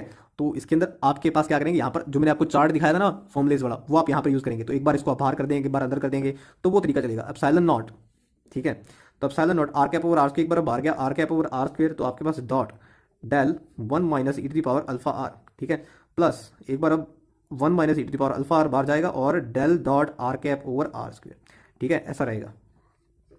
तो इसको सॉल्व करेंगे आप, epsilon naught R cap over are square, ये आर कैप है इधर, R cap over are square, तो डेल आपके पास इसका करेंगे आप तो कितना आ जाएगा, कर लो ओवर कर ला रहा है इसका मतलब, ठीक है। तो ये आपके पास आ जाएगा 1 का आपके पास 0 हो जाएगा और are cap E to the power minus alpha R का हो जाएगा आपके पास, माइनस तो पहले से ही है, तो alpha E to the power minus alpha are, ठीक है, माइनस माइनस प्लस हो जाएगा ना। और यहाँ पर आपके पास 1 minus E to the power alpha R, 1 minus E to the power alpha R और are cap over are square आपके पास कितना आ जाएगा, 4 पाई डेल 3 आर, ठीक है, इतना आ जाएगा आपके पास ये। अब आप देखिए आपके पास ये क्या शो कर रहा है कि आपके पास ये r इक्वल्स टू 0 पर रिजल्ट देगा और अदरवाइज रिजल्ट नहीं देगा, ठीक है। तो अदरवाइज रिजल्ट नहीं देगा तो आपके पास यहाँ पर r 0 सब्स्टिट्यूट करेंगे तो r की पावर 0 e की पावर 0 1 हो जाएगा आपके पास, 1 माइनस 1 0, तो ये क्वांटिटी तो आपके पास सभी 0 हो गई है, ठीक है। यहाँ पर बात करते हैं तो आपके पास ये रहेगा E naught R cap over are square, ठीक है, R cap over are square. और यहाँ पर जब सॉरी हमने ये चीज़ यहाँ पर मिस कर दी है, जब आप कर्ल ओवर कर्ल करेंगे इसका तो आपके पास यहाँ पर आर कैप भी तो आएगा, ठीक है, ये आर कैप यहाँ पर मिस हो गया था, तो r cap dot are cap आपके पास 1 हो जाएगा और आपके पास ये रह जाएगा epsilon naught alpha E to the power minus alpha r over are square. तो ये आपके पास चार्ज डेंसिटी आ गई, ठीक है, ये आपके पास चार्ज डेंसिटी आ गई है। चार्ज डेंसिटी के बाद हमें निकालना था, चार्ज निकालना था, तो चार्ज निकालने का क्या फॉर्मूला आपके पास, चार्ज क्यू डैश ले लेता हूँ मैं, रॉ डी टो, ठीक है, वॉल्यूम। तो आपके पास यहाँ पर रॉ आपके पास कितना है, एप्सिलॉन नॉट इसके अंदर चार्ज आपके पास ये स्फेरिकल पोलर कोऑर्डिनेट बात करेंगे तो हम आपके पास आएगा 0 टू आपके पास infinite and 0 to pi 0 to 2 pi, okay. Rho आपके पास कितना आ गया, रॉ आपके पास epsilon naught E to the power minus alpha R square और आपके पास ई टू द पावर, और अब डीटो लिख रहा हूँ मैं, डीटो आपके पास कितना है, R square sine theta D theta D phi, R square sine theta D theta D phi D R, ठीक है। तो आपके पास इतना आ जाएगा, तो आर स्क्वायर से आर स्क्वायर कैंसिल, आपके पास sine theta D theta D phi आपके पास आप जानते हैं ये आपके पास 4 पाई आ जाएगा। अब आपके पास जो इंटीग्रेशन रहेगा वो 0 टू इन्फानाइट, और अंदर आपके पास 4 एप्सिलॉन नॉट भी बाहर ले लीजिए आप, अंदर आपके पास e to the power minus alpha are, ठीक है, आर स्क्वायर कैंसिल, अल्फा भी आप बाहर ले लीजिए और डी आर रहेगा आपके पास, ठीक है, सिर्फ इतना ही रहेगा ना, और तो बाकी सब कुछ हाँ हो गया, ठीक है। ये आपके पास चार्ज है, ठीक, e to the power minus alpha r इसका इंटीग्रेशन करेंगे तो आपके पास कितना e to the power minus alpha आएगा, e to the power minus alpha r, तो आपके पास नीचे आपके पास माइनस अल्फा और लिमिट्स आपके पास चलेंगी 0 to infinite, e to the power minus infinity 0 e to the power 0 1, ठीक है। तो आपके पास ये कितना आ गया, ये -1 आ जाएगा, अल्फा से अल्फा तो वैसे ही कैंसिल हो जाएगा, तो आपके पास Q is equals to 4 pi epsilon naught answer आ जाएगा, Q is equals to 4 pi epsilon naught इसका आंसर आ जाएगा, ठीक है। आगे अब नेक्स्ट क्वेश्चन चलते हैं। A charge distribution has the charge density given by rho equals to this, for this charge distribution the electric field at 2x0, 0,0 is okay. तो देखिए पहले तो जो हमें चार्ज डेंसिटी दे रखी है वो आपको क्या दे रखी है, आपको दे रखा है Q Dirac delta x minus x naught, ये आपके पास one dimensional Dirac delta function है, ठीक है, minus del x plus X naught, okay. तो आपके पास ये है, तो ये आपको चार्ज डेंसिटी दे रखी है, ये लीनियर चार्ज डेंसिटी है आपके पास, ठीक है। तो यहाँ से वैसे तो हमें क्या सिग्निफाई हो रहा है कि आपके पास जो चार्ज है, चार्ज डिस्ट्रीब्यूशन आपके पास कैसा है, वो आपके पास है, एक तो आपके पास क्यू चार्ज है वो आपके पास एक्स नॉट पर है, ठीक है, एक तो क्यू चार्ज आपके पास कहाँ पर है, एक्स नॉट पर है, at x equals to x naught आपके पास क्यू चार्ज है। दूसरा आपके पास यहाँ पर कह रहा है जब ये क्यू इधर जाएगा माइनस क्यू हो जाएगा, और आपके पास माइनस एक्स नॉट पर यहाँ पर कौन क्या चार्ज होगा, माइनस एक्स नॉट पर आपके पास क्यू चार्ज होगा, माइनस क्यू चार्ज होगा सॉरी, ठीक है। तो माइनस क्यू चार्ज आपके पास at x equals to x naught, ये बीच में कहीं पर हमारे पास ओरिजिन आ गया है, ठीक है, at x equals to minus x naught, ठीक है। और यहाँ पर आगे जब जाएंगे तो आपके पास 2x नॉट पर हमें उसने क्या पूछा है, इलेक्ट्रिक फील्ड पूछी है, 2x नॉट पर इलेक्ट्रिक फील्ड कितनी होगी। तो पहले तो देखिए इस क्यू चार्ज की वजह से इलेक्ट्रिक फील्ड कितनी जनरेट होगी, इस क्यू चार्ज की वजह से इलेक्ट्रिक फील्ड इस डायरेक्शन में, तो आपके पास Q by 4 pi epsilon naught, ये डिस्टेंस कितनी है आपके पास X naught, Q by 4 pi epsilon naught X naught square, ये आपके पास इस डायरेक्शन में एक्स कैप डायरेक्शन ले लेते हैं, एक्स कैप डायरेक्शन, और फिर आपके पास इसकी वजह से इलेक्ट्रिक फील्ड, इसकी वजह से इलेक्ट्रिक फील्ड कितनी होगी, इसकी वजह से आपके पास इलेक्ट्रिक फील्ड होगी minus q by 4 pi epsilon naught, ये आपके पास दूरी कितनी है, ये आपके पास डिस्टेंस है आपके पास, देखिए यहाँ से यहाँ तक 2x नॉट है, ये x नॉट है, तो आपके पास 3x नॉट स्क्वायर हो जाएगा, तो आपके पास 9x नॉट स्क्वायर, और ये आपके पास माइनस क्यू है, तो ये आपके पास इस डायरेक्शन में होगा, तो minus x cap, okay. Direction हमने पहले इंक्लूड कर दी थी माइनस क्यू के लिए, ठीक है। तो आपके पास ये कितना आ जाएगा, ये आपके पास ये पॉजिटिव होएगा, ठीक है। तो आप इसको सॉल्व करेंगे तो आपके पास कितना आ जाएगा, ये आपके पास आ जाएगा 2/9 क्यू एक्स कैप ओवर 9 पाई epsilon naught X naught square, ठीक है। तो ए ऑप्शन करेक्ट बनता है, okay. Next question, an electric field E which is given as like this exists in space, what will be the total charge enclosed in sphere of unit radius centered at the origin, okay। तो आपको क्या find out करना है, आपको निकालना है total charge Q enclose कितना है इसके अंदर, ठीक है। तो देखिए चार्ज क्यू इनक्लोज निकालने के हमारे पास क्या दिखे रखे हैं, क्यू इनक्लोज निकालना है आपने, क्यू इनक्लोज आपके पास देखिए flux E dot D S Q epsilon naught, या फिर आप क्या लगा सकते हैं, आपके पास del dot E D dot, del dot E rho by epsilon होता है, del dot E rho by epsilon naught होता है, तो मैंने इसको वॉल्यूम इंटीग्रल करके क्यू बाय एप्सिलॉन नॉट की फॉर्म में चेंज हो सकता है आपके पास, ठीक है। ये तो आपके पास सरफेस इंटीग्रल है, ये वॉल्यूम इंटीग्रल है, तो हम दोनों ही तरीके से आपको करके दिखाएंगे, ठीक है। पहले इस तरीके से करते हैं, flux E dot D S, ई डॉट डी एस, ठीक है। तो देखिए यहाँ पर ई कितना दे रखा है हमें, 1/r a r cap plus beta sine theta cos phi cap, ठीक है। और डी एस कितना आपके पास इसके अंदर, देखिए आर यहाँ पर 1 है, ठीक है, देखिए आर यहाँ पर 1 है, तो आपके पास कितना आएगा r square sine theta D phi, okay, at r equals to 1। तो यहाँ पर इसके अंदर जो इंटीग्रेशन चलेंगे वो चलेंगे इसके अंदर, थीटा आपके पास आपको पता है 0 to pi and phi 0 to 2 pi, okay. देखिए यहाँ पर आर से आर कैंसिल हो जाएगा सिंपली, तो आर से तो एक आर कैंसिल, ठीक है। और ये आपके पास देखिए कितना आएगा, इसे आप सॉल्व करेंगे ए आर कैप, ए और साइन थीटा डी फाई, ये आपके पास इस साइन थीटा डी फाई यहाँ पर आर कैप हो जाएगा, और are cap dot are cap आपके पास कितना होगा 1 होगा, और ए इंटीग्रेशन आपके पास कितना आ जाएगा, आपके पास ये ए और ये इसका साइन थीटा डी फाई का आपके पास 4 पाई आ जाएगा, तो 4 पाई ए। अब इसका देखते हैं साइन थीटा कॉस फाई का, साइन थीटा कॉस फाई आपके पास देखिए कॉस, यहाँ पर आपके पास बनेगा beta sine square theta cos phi D theta D phi cap dot are cap, ठीक है। ये आपके पास 0 होता है, ठीक है, इसे तो आप 0 कर देंगे, और फिर आपके पास कितना आ जाएगा, ये मतलब कि ये 0 की क्वांटिटी, और आपके पास 4 पाई ए रह जाएगा, मतलब कि क्यू इनक्लोज कितना आ जाएगा, q enclosed by epsilon naught is equal to 4 pi a. तो क्यू इनक्लोज टोटली आपके पास कितना आ गया, 4 पाई ए एप्सिलॉन नॉट, ठीक है, इतना आ गया आपके पास। इसे हम दूसरे तरीके से करके देखते हैं। सेकंड मेथड हमारे पास क्या था, डेल डॉट ई से, ठीक है। तो डेल डॉट ई से हम करेंगे जब इसका डाइवर्जेंस निकालते हैं इलेक्ट्रिक फील्ड का, तो आपके पास कितना है 1/r स्क्वायर साइन थीटा, ठीक है, 1/f जी एच होता है ना, ठीक है, यहाँ पर आप देखिए अब इलेक्ट्रिक फील्ड में हमारे पास एक आर कैप है और एक फाई कैप है, ठीक है। तो कर्ल ओवर कर्ल आर आपके पास कितना आएगा, आर स्क्वेयर साइन थीटा, और आपके पास यहाँ पर ये आर कैप ये कितना था, ए बाई आर था, तो ये मैंने लिख दिया ए बाई आर, ठीक है। नेक्स्ट आपके पास कर्ल ओवर कर्ल फाई, ये आपके पास देखिए ये आपके पास होगा beta sine theta cos phi. यहाँ पर आपके पास क्या आएगा, यहाँ पर हम सिंपली लिख लेंगे r beta sine theta cos phi over r, ठीक है। तो यहाँ पर मैंने क्या किया, देखिए यहाँ पर था आपके पास जी एच, ठीक है। यहाँ पर आपके पास होगा एफ जी, ठीक है। तो एफ जी आपके पास एफ क्या 1 और आपके पास जी आर होगा, तो आपके पास आर नोट डाउन कर दिया, तो आर से तो आर कैंसिल हो जाएगा, ठीक है। ये आपके पास डेल डॉट ई कंटिन्यू करते हैं हम, डेल डॉट ई आपके पास कितना आ जाएगा, देखिए 1 over are square sine theta था, ये आर स्क्वायर साइन थीटा आपके पास साइन थीटा 12 आ जाएगा, साइन थीटा कैंसिल, और ये आपके पास आर का डिफरेंशिएशन होगा तो आपके पास कितना आ जाएगा, ये ए रह जाएगा, नहीं ठीक है, ए रह जाएगा, तो आपके पास ये आ जाएगा ए, तो बीटा साइन थीटा तो आपके पास 12 आ जाएगा, और कोस फाई का आपके पास माइनस साइन फाई, और साइन थीटा कैंसिल, तो आपके पास beta sine phi R square, ठीक है, इतना रह जाएगा आपके पास ये। अब आप ये तो जानते हैं कि डेल डॉट, अब आप ये जानते हैं del dot e equals to rho by epsilon naught, ठीक है। Del dot E rho by epsilon naught, और आपके पास जो चार्ज इनक्लोज है यहाँ से रॉ डीटो हमें करना पड़ेगा, रॉ डीटो मैं कर दूंगा तो मुझे इसका भी इंटीग्रेशन करना पड़ेगा सारे का, ठीक है। रॉ डीटो तभी मेरे पास क्यू बाय एप्सिलॉन नॉट आएगा, ठीक है। इसे आप सॉल्व करेंगे तो A by R square, A by R square, A by R square beta sine phi by R square, और डीटो आपके पास R square sine theta D phi D theta D R, okay. तो R square से R square आपके पास cancel, और इसका आप करेंगे तो आपके पास ये ट्रिपल इंटीग्रेशन होगा यहाँ पर, ठीक है। देखिए आप यहाँ पर डी आर का करेंगे, डी आर का आपके पास आर आएगा, और ये आपके पास यूनिट स्फीयर था ना, यूनिट स्फीयर था तो आपके पास उसका 1 ही रह जाएगा, ठीक है।